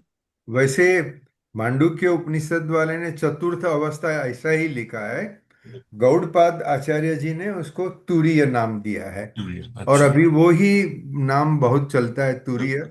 और जहां भी अपन हिंदू धर्म की कोई भी फिलोसॉफी पढ़ेंगे, हाँ ये रेफरेंस जब आता है तो तुरीय शब्द का उपयोग होता है। हाँ हाँ, ओके। बहुत सुंदर चतुर्थ का शब्द है, उपयोग नहीं करते हैं लोग। बहुत सुंदर शब्द है। आत्मबोध के स्टार्टिंग के इन्वोकेशन में भी ये वर्ड आता है कि which is beyond this waking dream and deep sleep, the stage, the turiyam stage, उसका इन्वोकेशन, आत्मबोध के इन्वोकेशन। बहुत अशोक सुंदर। भाई, आपके पास हिंदी कमेंट्री है कि नहीं गुजराती? सर, मेरे पास इंग्लिश है सर। इंग्लिश है। तो थर्ड श्लोक की कमेंट्री कौन से पेज पर है आपके पास? मेरे पास 32, पेज नंबर 32। 32। अच्छा, खाली श्लोक का ट्रांसलेशन पढ़िए। यस, मैं वही पढ़ रहा हूँ। हम्म the first quarter is वैश्वनर, Virat भी कहते हैं उसको हम्म जगहों पर। whose sphere of activity is the waking state। अब यहाँ पे इंपॉर्टेंट है, whose sphere of activity is waking state। अब जहां भोग की बात आएगी, that will be only when we will be with reference to waking state, and waking state is relevant for the body. Just इसका background. Who is conscious of the external world of the objects? Who is conscious of the external world of the objects? It is the waking state body.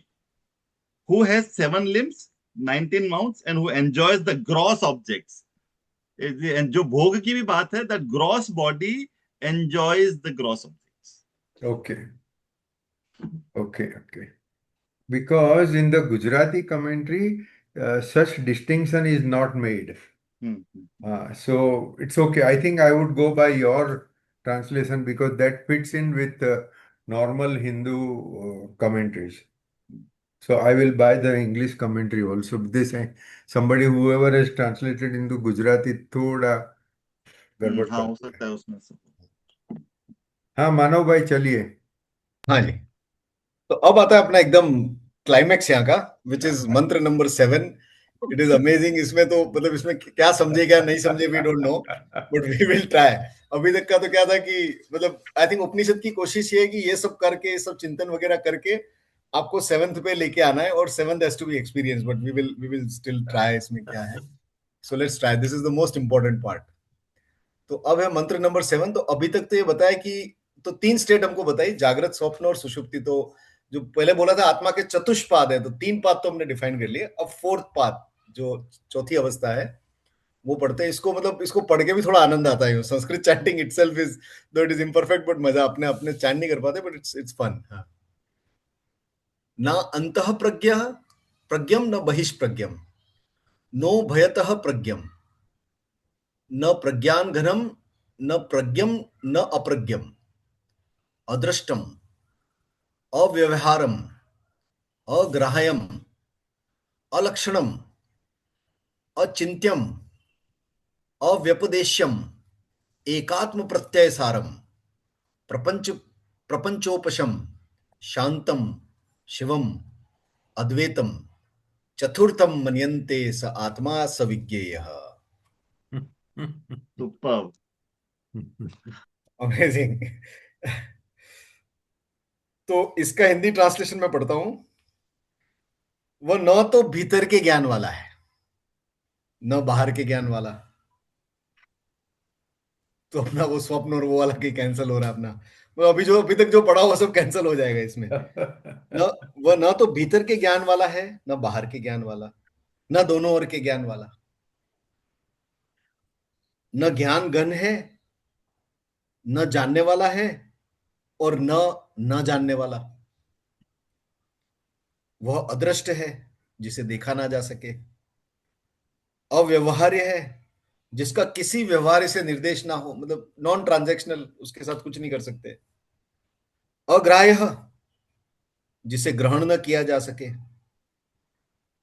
अलक्षण, जिसके कोई लक्षण नहीं है, जिसमें कोई उपाधि नहीं है, जिसके कोई चिन्ह नहीं है. अचिंत्य, जिसके विषय में सोचा ना जा सके. अव्यपदेश्य, जिसका नाम या वर्णन न किया जा सके.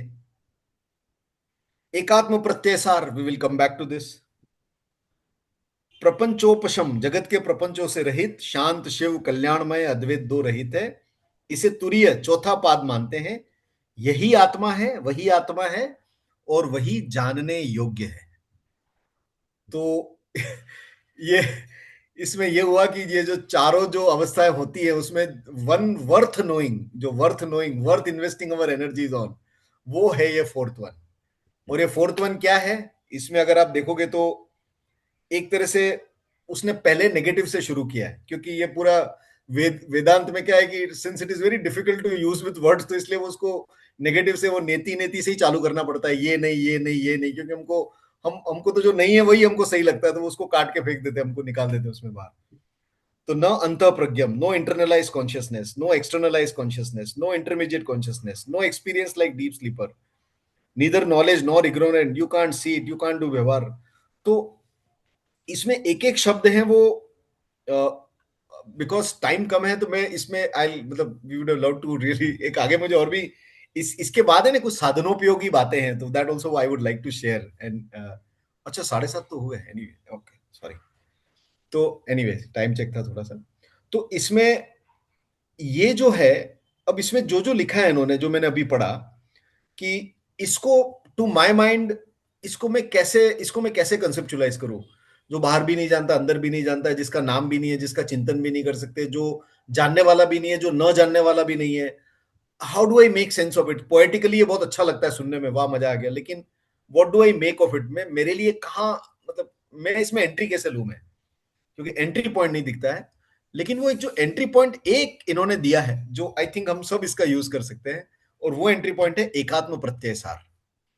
तो एकात्म प्रत्यय सार बोलता है कि जो एक आई सेंस है, एक अहम स्फुरण जिसको बोलते हैं, अहम स्फुरण, ये जो अहम स्फुरण है ये भी वो है। और अहम स्फुरण ऐसा है जिसकी एक्सपीरियंस हम सबको हमेशा पे है, we experience it all the time, इससे हम इनकार नहीं कर सकते।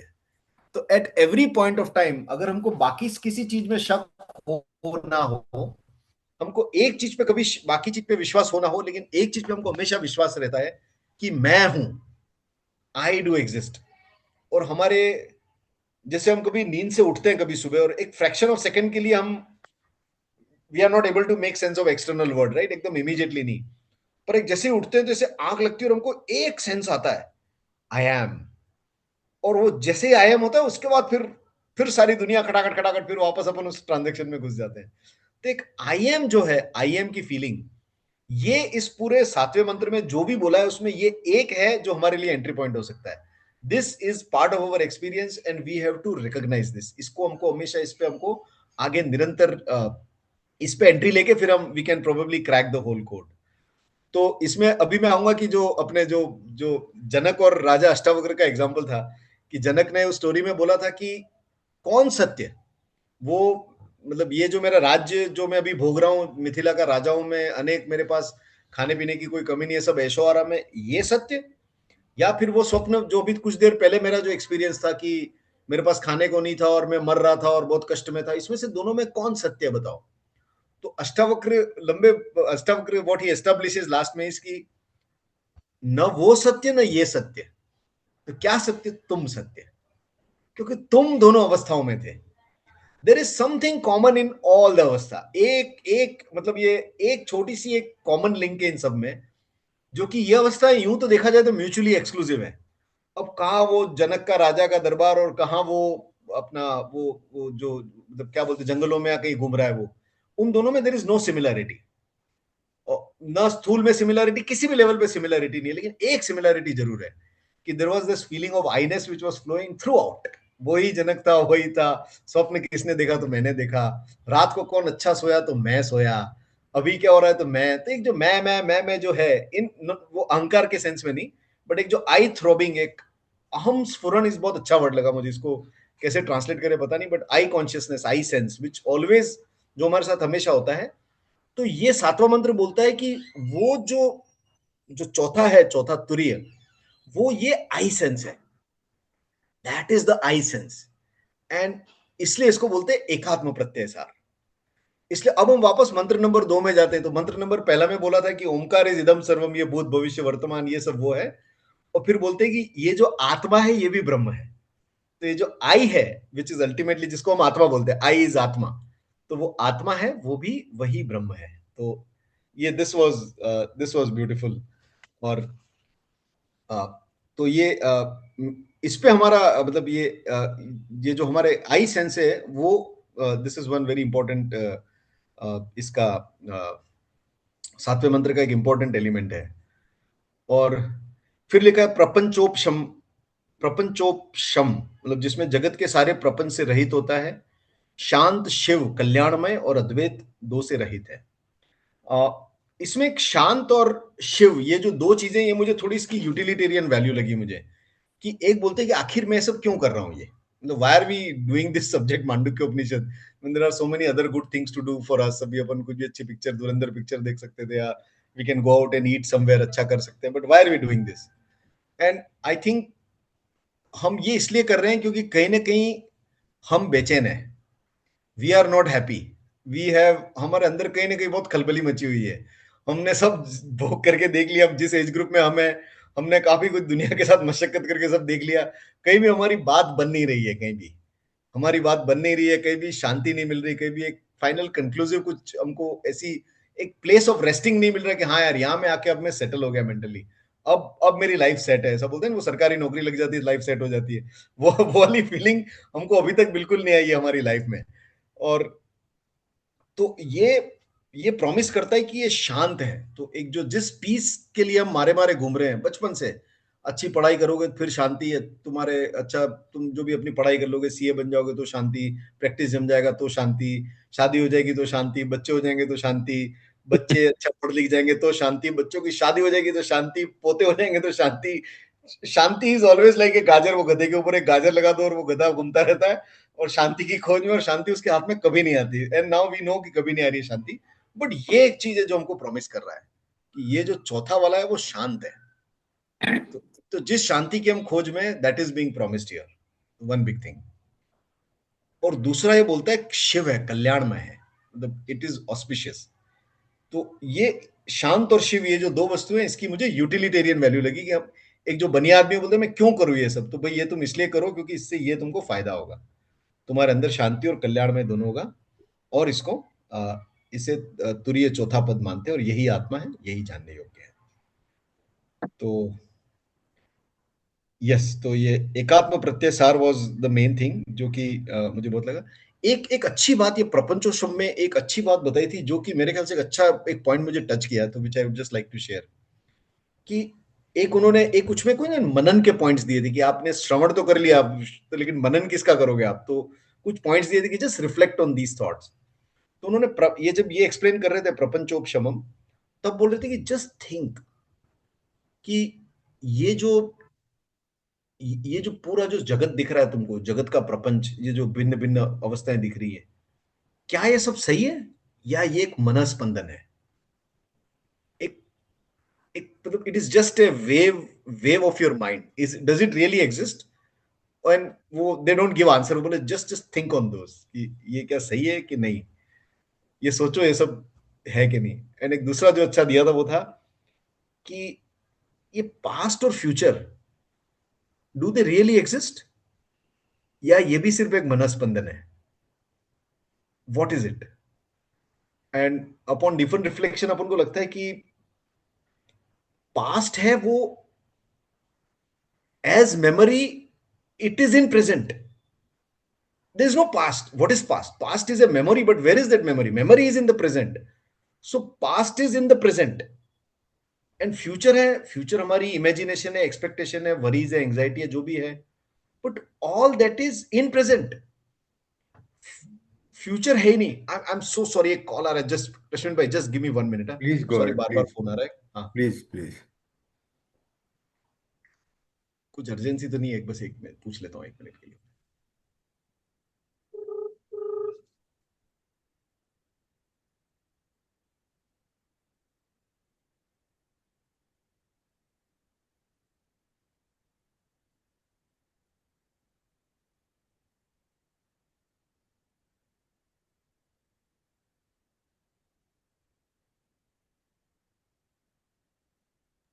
सॉरी। तो ये पास्ट और फ्यूचर, तो आई थिंक ये एक बहुत अच्छा पॉइंट है और ये सारे प्रपंच की जड़ यही है। तो अब जैसे डिस्टेंस भी देखो कि हम जैसे सोचते हैं कि अब जैसे मैं अभी अहमदाबाद में हूं और आप लोग मुंबई में हैं या कुछ लोग यूएसए में हैं, मतलब क्या ये सही में डिस्टेंस है या it is a wave in my mind? मतलब to me subjectively what matters is here, यही सत्य है, बाकी सब तो मेरे दिमाग में एक वेव है कि रश्मिन भाई की ताड़देव में ऑफिस है या व्हाटएवर, एक मतलब झुनझुनवाला सर की या अंकल जी कहीं बैठे हुए हैं। तो ये एक बहुत इंपॉर्टेंट मनन पॉइंट दिया था कि बोले just keep thinking about it and then you will get your own answers. तो nothing, no explanation here, it was just a मननम पॉइंट। तो ये मैंने लिख के रखा था कि इस पे अपन करेंगे। आई थिंक इस पे आई एम बीइंग टोल्ड, मैंने पढ़ा नहीं है but I am being told कि इसमें गौड़पादाचार्य ने मांडुक्य कारिका में इस पूरी चीज पे उन्होंने बिल्डअप किया है। तो ये जो पूरा प्रपंचोप शमन है उसकी उसकी जो व्याख्या की है उसमें मनस्पंदन वाला उन्होंने एलिमेंट उन्होंने उसमें इंट्रोड्यूस किया है, but I will have to check, I have not studied it. तो Rashmin bhai, we have some extension possible? या प्लीज। हाँ जी, हाँ जी। थोड़ा मैं I just try to finish it. America वाले तो अभी अभी उठे हैं, तो उनको तो आराम है। मतलब एक एक 2 मिनट का पोज लेते हैं। आप एक बार रश्मिन प्लीज. भाई को और अशोक भाई को पूछते हैं कि जो आपने लास्ट बहुत प्रोफाउंड 10 मिनट कहा है उसके ऊपर कुछ एडलेस कुछ कहना है, करना है क्या, कुछ दोनों से एक एक, एक मिनट के लिए जरा सा एक बार पूछना चाहते हैं। हाँ जी, please. That's a good idea, very good idea. हाँ. अशोक भाई बोलो। बाकी सब तो बिल्कुल सही है, मतलब बिल्कुल परफेक्टली आपने बहुत अच्छी तरह समझाया मानव भाई। एक एक मतलब जैसे उपनिषद कह रहा है बिल्कुल उसी भाषा में उसी तरीके से। और लास्ट वाली जो आपने पॉइंट कही वो मननम के लिए जो दी गई कि क्या ये समय भी है, क्या क्या डिस्टेंस भी है। और पहले श्लोक में जैसे आपने कहा था कि जो हम जो भी देख रहे हैं स्क्रीन पे, ये सब वो सब वही एक सत्य है। पहले श्लोक वहां से शुरू हुआ। 7वें श्लोक में आ गया कि उसको सेंस से तो परसीव कर ही नहीं सकते। दो चीजें हुई। तो पहले श्लोक में ये था कि जो भी आप देख रहे हैं उसके अलावा कुछ नहीं है। 7वें श्लोक में कहा कि वो सेंस, बहुत सारे एडजेक्टिव्स दिए गए। वन ऑफ द इम्पोर्टेंट, और इस बारे में बहुत हमारी चर्चा भी होती है कि क्या ये भी सत्य है, ये भी सत्य है, ये भी सत्य है। तो उसको इस दृष्टि से भी देखने की जरूरत है। जो मैं अपने सेंस से परसीव कर सकता हूँ वो सत्य नहीं है। जस्ट एक वो बात ऐड करनी थी। और जो सबसे लास्ट में आपने बहुत सुंदर बात कही जो मननम वाली, कि क्या समय है, पास्ट है, फ्यूचर है, डिस्टेंस है। व्यवहारिक दृष्टि से तो जो है वो है। पर हमने पहले भी इसमें चर्चा करी है कि जब हम सत्य की बात करते हैं, one that is not limited by time, space and object. आपने पहले भी बताया कि समय से परे है, उसमें आ जाता है श्लोक में। तो जो जिसकी वजह से समय है, तो वो समय कैसे हो सकते हैं? जैसे ये सब पूरा मन का खेल है। अब जैसे हम इसको सिंपल एग्जांपल से समझने की कोशिश करें कि कोई व्यक्ति होता है, एक समय पे कभी कभी हमको अच्छा नहीं लगता, फिर चीज कुछ बदलता है और वही व्यक्ति हमको अच्छा लगता है। व्यक्ति तो वही है। तो जो अच्छा लगना और बुरा लगना था उसका पूरा कारण था सिर्फ हमारा मन। इसी तरीके से जैसे हम समझेंगे कि ये जो पूरा जगत हम देख रहे हैं, जो अष्टावक्र जी ने जो प्रश्न पूछा, अष्टावक्र जी से जो प्रश्न पूछा गया था महाराज जनक का, ये क्या सत्य है। अब हम जो भी देख रहे हैं, फिर जागृत अवस्था में या स्वप्न अवस्था में, उसका एकमात्र कारण हमारा मन है। अगर वो मतलब हमारा अगर विचार चला जाता है, तो वो जो बाकी जो शेष रह जाता है, और मन मन में ही समय हो सकता है। Time can be only in in thought. तो अगर मैं, जैसे हमने एक बार कहा था कि जो सत्य की डेफिनेशन जिसको हम ओम कहते हैं, ब्रह्म कहते हैं, आत्मा कहते हैं, ठीक है ना, दैट प्लस थॉट या that plus object is equal to mind. तो माइंड में से अगर हम वो थॉट में से वो ऑब्जेक्ट निकाल दें, तो what remains is that state of तुरियम, दैट ओम। तो जो जो इस मननम की बात है कि जिसकी वजह से समय है, वो समय समय से बाधित, मतलब बाधित नहीं हो सकता। जस्ट अ स्मॉल पॉइंट जो आपने कहा था, जस्ट उस मननम को हम किस दृष्टि से आगे ले जाए। क्योंकि जैसे हम स्वप्न अवस्था में जगत नहीं होता। क्यों नहीं होता? क्योंकि मन नहीं होता। स्वप्न अवस्था में नहीं, सॉरी, सुषुप्ति सुसुप्ति अवस्था में। में। सुषुप्ति अवस्था में जगत नहीं होता। क्यों नहीं होता? क्योंकि मन नहीं होता। तो हम अपनी जागृत अवस्था में अगर मन को हटा सके, तो उस स्टेज पे we have to just remove that object from that thought. Then what remains is that highest state of turiya. Just ये जो just to add what you said. Over to you, Rashmin bhai. Hariom.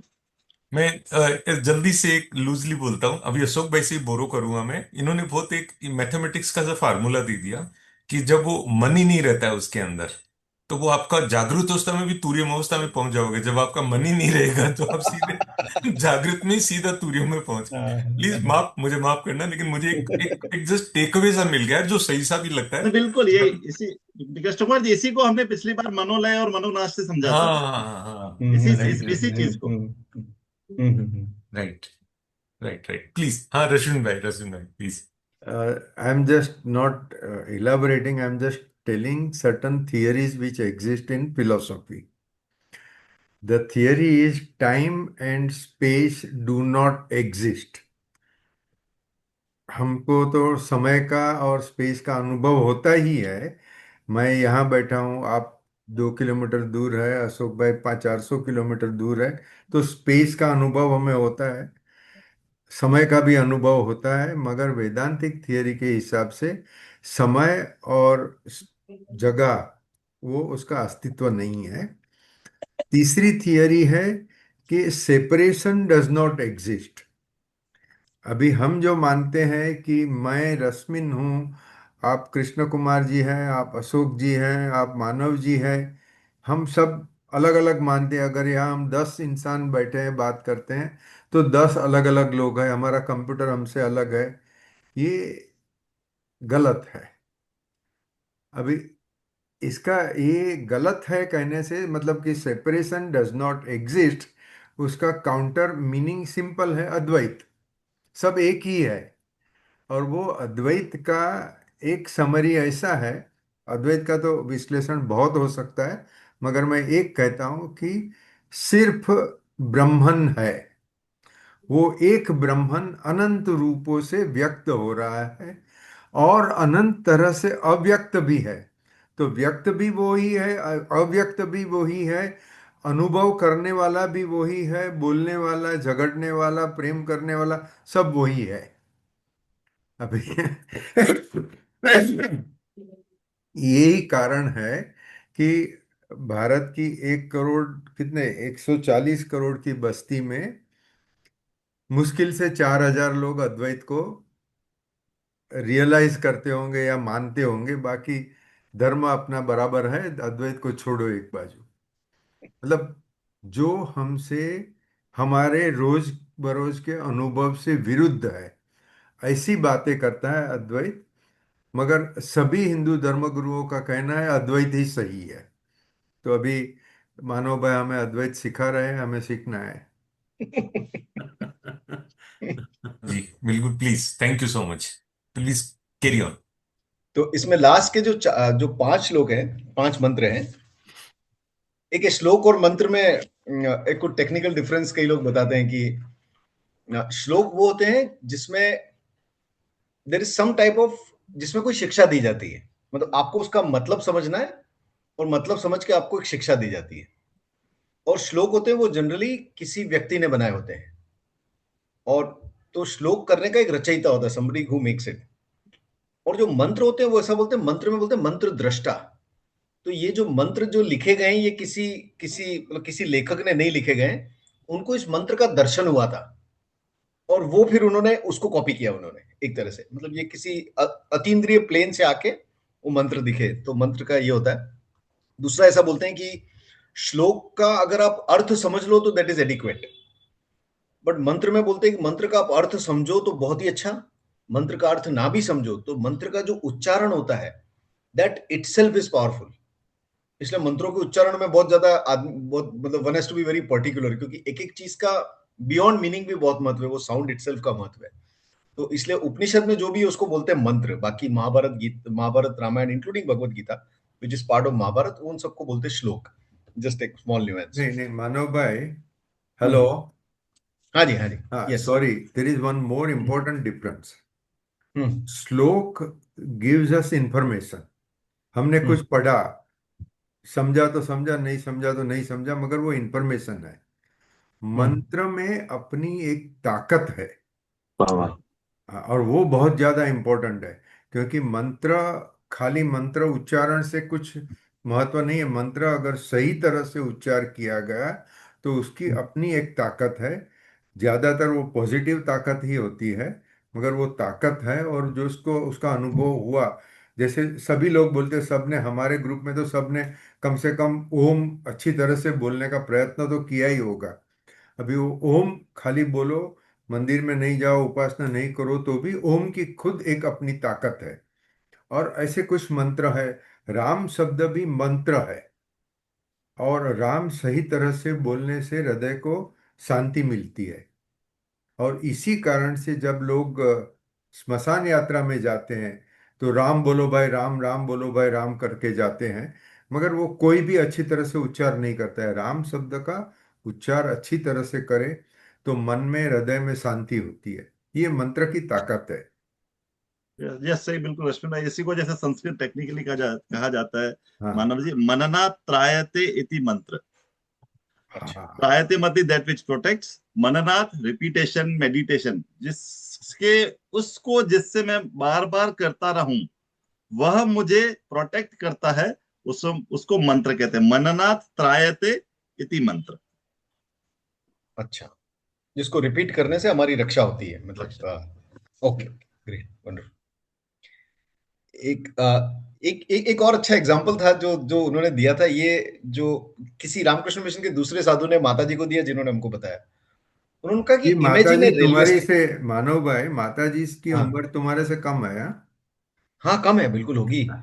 हम तो सिर्फ उम्र में ही बड़े हुए हैं, बाकी तो उम्र में बड़े होना ही हमारा ओनली क्लेम टू फेम है, बाकी तो नहीं, ठीक है। सही माने में उनके लेक्चर्स यूट्यूब पर बहुत ही पॉपुलर है। हाँ। उम्र में बड़ा होना हमारे हाथ में नहीं है, नहीं तो शायद वो भी नहीं हुए होते। हो हो गए। तो उन्होंने उन्होंने एक बहुत अच्छा एग्जांपल दिया जो मुझे अच्छा लगा। बोले मतलब ये एग्जांपल उनको किसी और साधु ने दिया था रामकृष्ण मिशन के। तो बोले थे कि इमेजिन एक रेलवे स्टेशन को इमेजिन करो, और वो रेलवे स्टेशन में एक राजधानी एक्सप्रेस ट्रेन आती है, एकदम टन टन टन टन सब आती है, एकदम बहुत हलचल मच जाती है। ट्रेन दूर से आती है तो धाड़ धाड़ धाड़ होता है, और आती है, फिर लोग उतरते हैं, अभी 2 मिनट में ट्रेन चली जाएगी। सब चाय वाले पकौड़े वाले सब बेचने आते हैं, लोग आते जाते हैं। वो जनरल बोगी में, राजधानी में होता नहीं है, बट जनरल बोगी में लोग चढ़ रहे हैं, ये सब पूरा केओस होता है, और धाड़ धाड़ धाड़ धाड़ धाड़ धाड़ करके ट्रेन निकल जाती है। ये एक है। फिर थोड़ी देर बाद एक मालगाड़ी आती है। वो मालगाड़ी आती है, वो भी बड़ी होती है, लेकिन वो धीरे धीरे टक टक टक टक टक टक टक टक आती है, और आके फिर थोड़ी देर खड़ी रहती है, फिर धीरे धीरे धीरे धीरे चली जाती है। Not lot of chaos, but yes nonetheless कुछ पटरियां वटरियां तो होती है। चली जाती है, और फिर क्या होता है, कुछ देर बाद कोई भी गाड़ी नहीं आती, तो एक सिर्फ खाली एक पटरी, एकदम सन्नाटा है, वहां कुछ भी नहीं है। और उस जगह एक स्टेशन मास्टर बैठा हुआ है, he has to be there all the time. तो बोलते हैं कि ये जागृत, स्वप्न, सुषुप्ति और तुरीय का ये एक इक्विवेलेंस है। जो आपकी राजधानी ट्रेन है, एकदम क्योटिक, ऑन योर फेस, एकदम आप एकदम आपका पूरा हिल जाओगे आप, वो होती है आपकी जागृत अवस्था, जो आपको पूरी तरह से हिला के रख देती है। And वो भी आती है, अपना पूरा वैभव दिखाती है, और थोड़ी देर बाद चली जाती है। फिर आती है गुड्स ट्रेन। वो भी ट्रेन होती है, ट्रेन जैसी ट्रेन होती है, बट रिलेटिवली साइलेंट होती है, थोड़ी चुपचाप आती है, थोड़ी देर बाद वो भी निकल जाती है। और पहली ट्रेन को भी देखने वाला स्टेशन मास्टर उस ट्रेन को भी देख रहा है। स्टेशन मास्टर जो दूसरी ट्रेन, गुड्स ट्रेन को भी देखा उसने। गुड्स ट्रेन इज सुषुप्ति अवस्था। और जब कोई ट्रेन नहीं है, जो खाली पाटे हैं, तो भी वो स्टेशन मास्टर चुपचाप उधर बैठा ही हुआ है, and he is observing the blank train. तो वो सुषुप्ति हो गई, and the station master is the eternal witness which is तुरी। एंड मानो जी, वो कहाँ गई स्वप्न अवस्था? स्वप्न गुड्स ट्रेन, स्वप्न गुड्स ट्रेन। अच्छा, स्वप्न, अभी आपने सुसुप्ति बोला थोड़ी देर पहले आपने उसको। नहीं नहीं, नहीं, सुषुप्ति इसी को मानव जी, इसी एग्जाम्पल को मैं समय में बताऊं, मतलब एग्जाम्पल कैसे दिया जाता था कि जैसे ट्रेन जा रही है पुराने जमाने में, अभी जैसे ना, अभी तो ट्रेन इकट्ठी होती है, बोगीज कनेक्टेड होती है, ठीक है। अब कनेक्शन होता है तो बीच में वो ब्रेक नहीं होता, ठीक है। पहले ऐसा था कि बोगीज कनेक्टेड नहीं होती थी, बीच में गैप होता था, हाँ, ठीक है। ऐसा आज गुड्स, कड़ी भरी हाँ, होती, लेकिन गुड्स ट्रेन में होता है।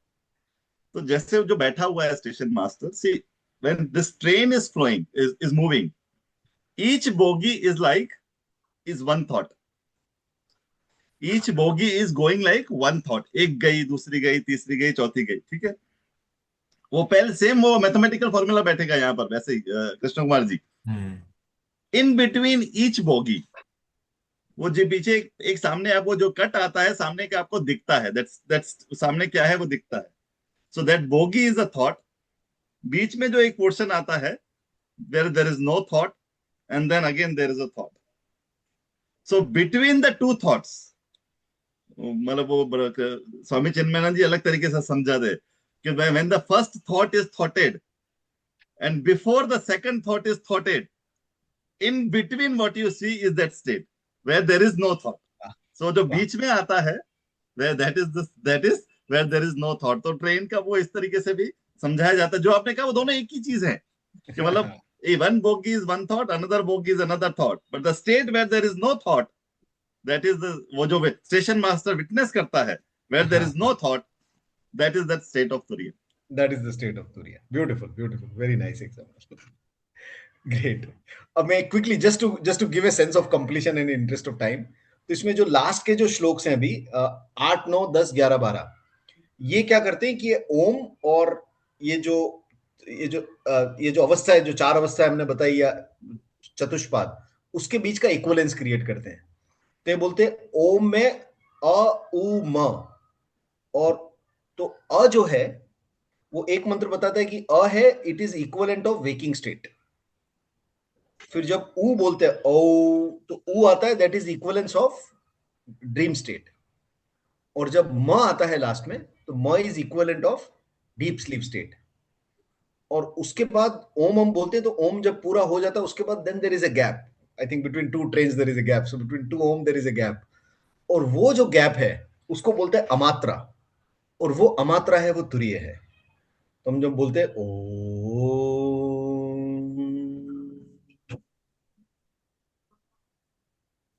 ये जो लास्ट में जो थोड़ी सी साइलेंस पीरियड थी, वो ये अमात्रा है, जिसको बोलते हैं हम तुरीय। तो ये बस ये उपनिषद ये इक्विवेलेंस बताता है, और फिर this is how the Upanishad gets concluded. इसके 12 मंत्र इस तरह से कंक्लूड हो जाते हैं। तो ये है, इसमें ओमकार उपासना पे बहुत बल था इनका। उन्होंने कहा कि हमको दोनों चीज साथ में करनी है। एक तो अवस्थात्रय विचार तो करना ही है, विच इज लॉजिकल, अवस्थात्रय विचार लॉजिकल है, लेकिन जो उपासना होती है इट इज ए टेक्निक। अब कोई बोल सकता है ओम में क्या है, मतलब मानव क्यों नहीं हो सकता वो नाम, वो भी तो हो सकता है, M is for this, N for this. बोले no argument, it is a technique and you have to respect the technique. तो आप जो ओम की उपासना करो, ओम की चैंटिंग करो, और ऐसा बोलते हैं कि अगर आपने ओम की चैंटिंग की तो Om will take you to that highest state. तो you have to do both. तो जो एक फंडामेंटल जो मैसेज है पूरे उपनिषद का, जो एक शुरुआत में अपन ने डिस्कस किया था कि अवस्था त्रय विचार और ओमकार उपासना, ये दोनों साइमल्टेनियसली बहुत इंपॉर्टेंट है। और ये ओमकार उपासना more for intellectuals like us, जो कि हमको जो लॉजिकल में तो हमको खूब आनंद आता है, लेकिन ये जो उपासना पद्धति और टेक्निक, और हमको लगता है कि इसमें क्या है, ओम से क्या होगा, मतलब एक we have a sceptical mind, तो उसको भी बहुत एड्रेस करना है। तो you have to do both.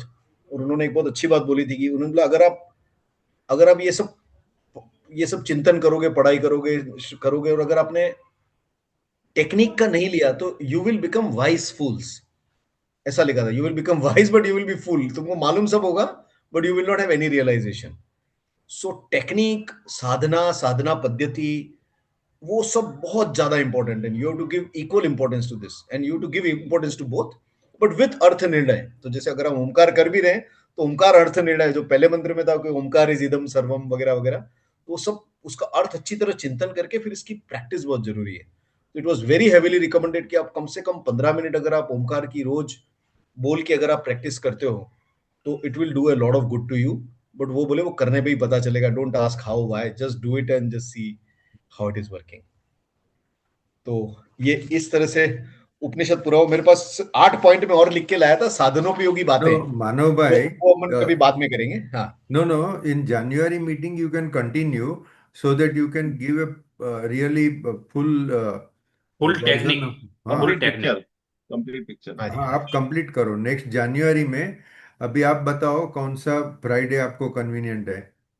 मेरा फ्राइडे थोड़ा मैं इसमें फ्राइडे को मेरा कुछ ना कुछ लफड़ा लगा रहता है। I am so sorry to लफड़ेबाजी मत करो, अभी 50 साल की उम्र हो गई। अरे मतलब आप, मैं जानबूझ के थोड़ी करता हूँ यार। રશ્મિનભાઈ 75 વર્ષે ના થાય, 50 થાય।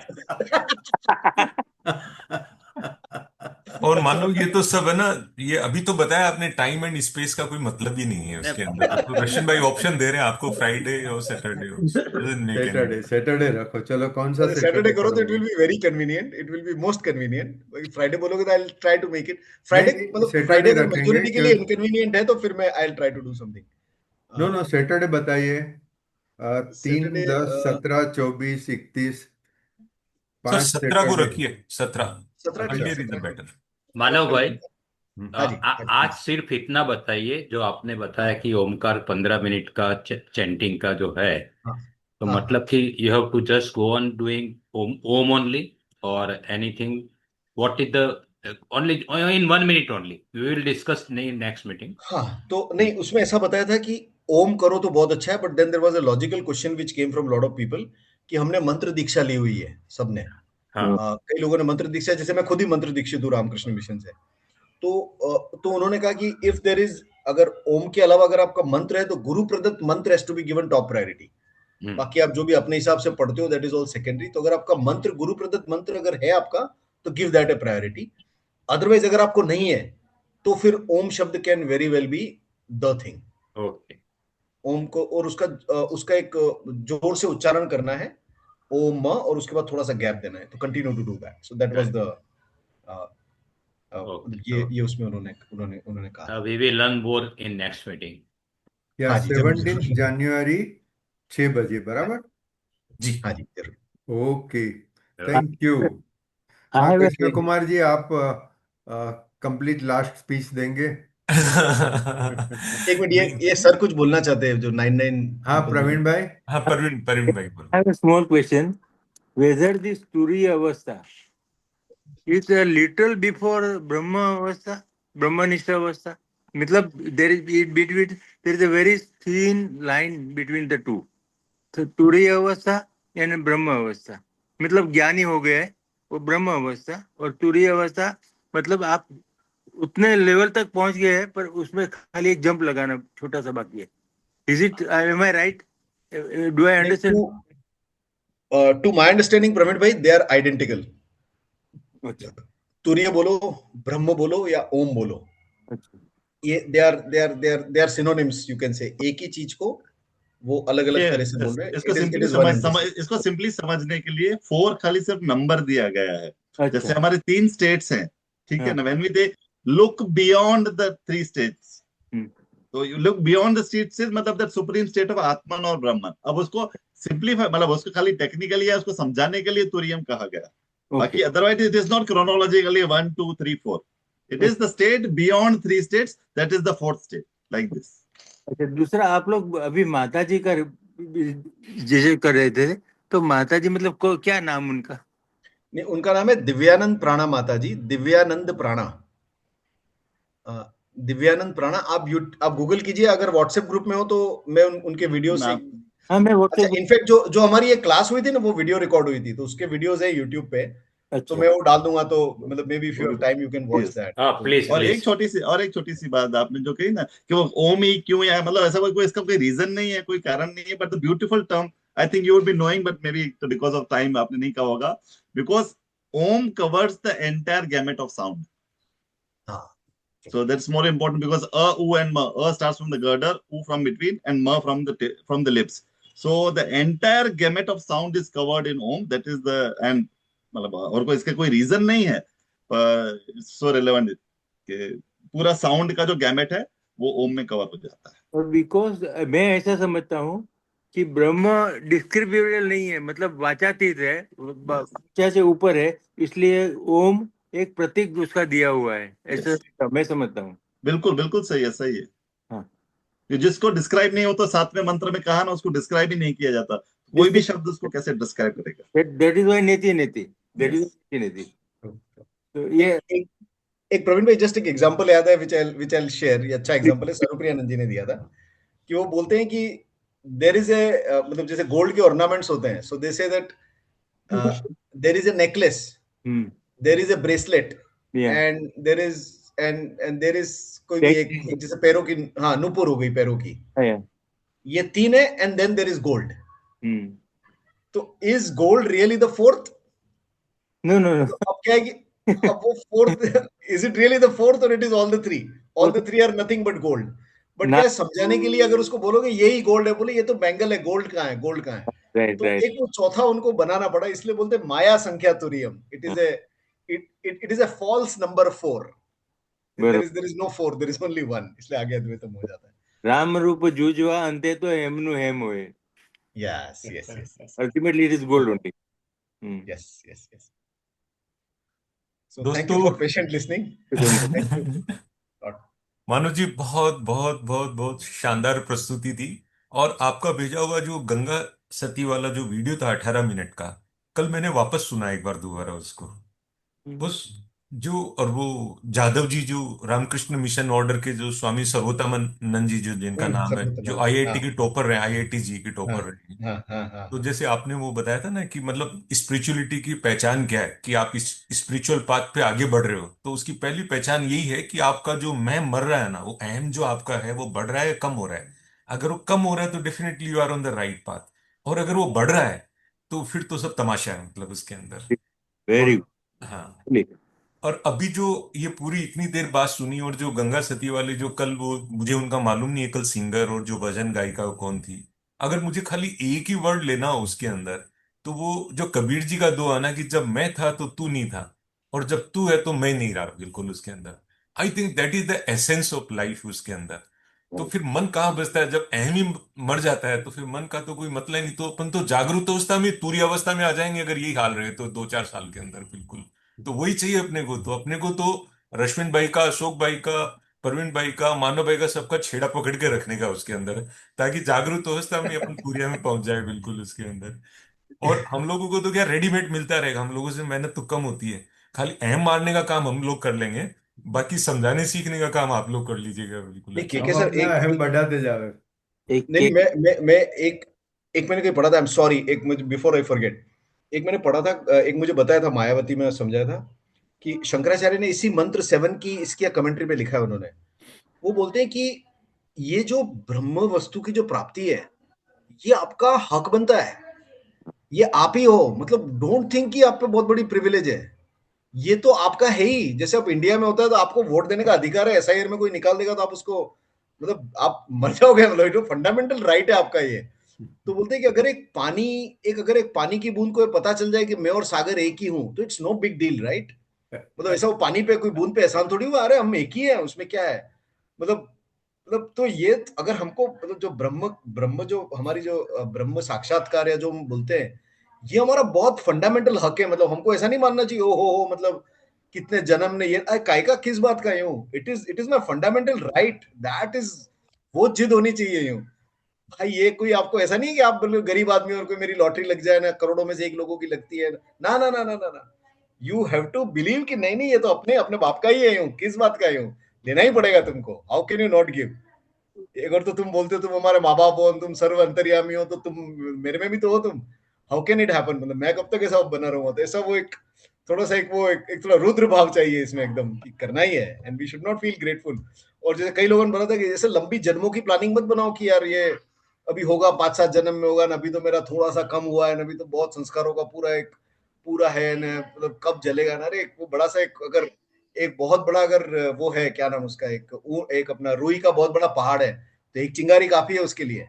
या अगर अगर हजारों साल का अंधेरा है तो एक दिया काफी है उसके लिए, मतलब ऐसा कोई हजारों साल का कुछ नहीं। ये अपना हक बनता है, and we have to constantly be aware of it. No long term planning, मतलब हियर एंड नाउ वैसे तो, बट ठीक है, हियर एंड नाउ अगर नहीं होता तो we should plan only in years, not in decades, और नॉट इन जन्म में तो बिल्कुल नहीं, इसी जन्म में सब होना ही है। क्योंकि केनोपनिषद में लिखा है कि इस जन्म में नहीं हुआ तो बहुत बड़ा नुकसान हो जाएगा, महति विनश्यति, बहुत ये बड़ा नुकसान हो जाएगा। तो लंबी योजना नहीं बनानी है, we have to be fast, sorry. Beautiful beautiful, no sorry, very good, बहुत वेरी बहुत गुड। नो अच्छे नो, से आपने वी एम्फेसाइज थैंक यू करके फॉर कहा है। Saying all this. Yeah, yes. Thank you so much, एकदम हाईलाइट करके बहुत अच्छे से कहा है Manav ji. We are all grateful to you, and yes. इतनी खुशी है कि हम इसी मिशन को आगे बढ़ाएंगे। और जो ब्राह्मण को लेके जो रश्मिन भाई ने जो डिस्कशन शुरू किया था, अब उसमें थोड़े और अच्छे से चार चांद लग रहे हैं, और बहुत अच्छे से अंदर से एक अनुभूति हो रही है, एक जिसको पूर्णता की ओर बोलते हैं ना, एक होता है जो एक पॉज बीच में आपने बताया ना, दो के बीच में, वो बीच में कई बार महसूस हुआ। और वो इस एक महीने में भी थोड़ी थोड़ी कोशिश हम करेंगे जो आपने बताया, तो शायद अपने एक्सपीरियंस शेयर कर पाएंगे। बट बहुत खुशी हुई, वेरी बहुत गुड। अच्छा लगा, एंड हृदय थैंक से यू, खूब खूब आपका आभार मानव ji. Thank and thank you, सभी दोस्तों थैंक यू को खूब एवरीबॉडी। आभार, मेरे नमस्कार, फ्रेंड्स सबको को खूब नमस्कार। नव वर्ष की शुभकामनाएं। और बिल्कुल प्लीज आप सब साथ में रहिए, तभी ये जर्नी आगे बढ़ पाएगी, तभी ये सत्संग कंप्लीट होगा। अकेले से कुछ नहीं हो सकता।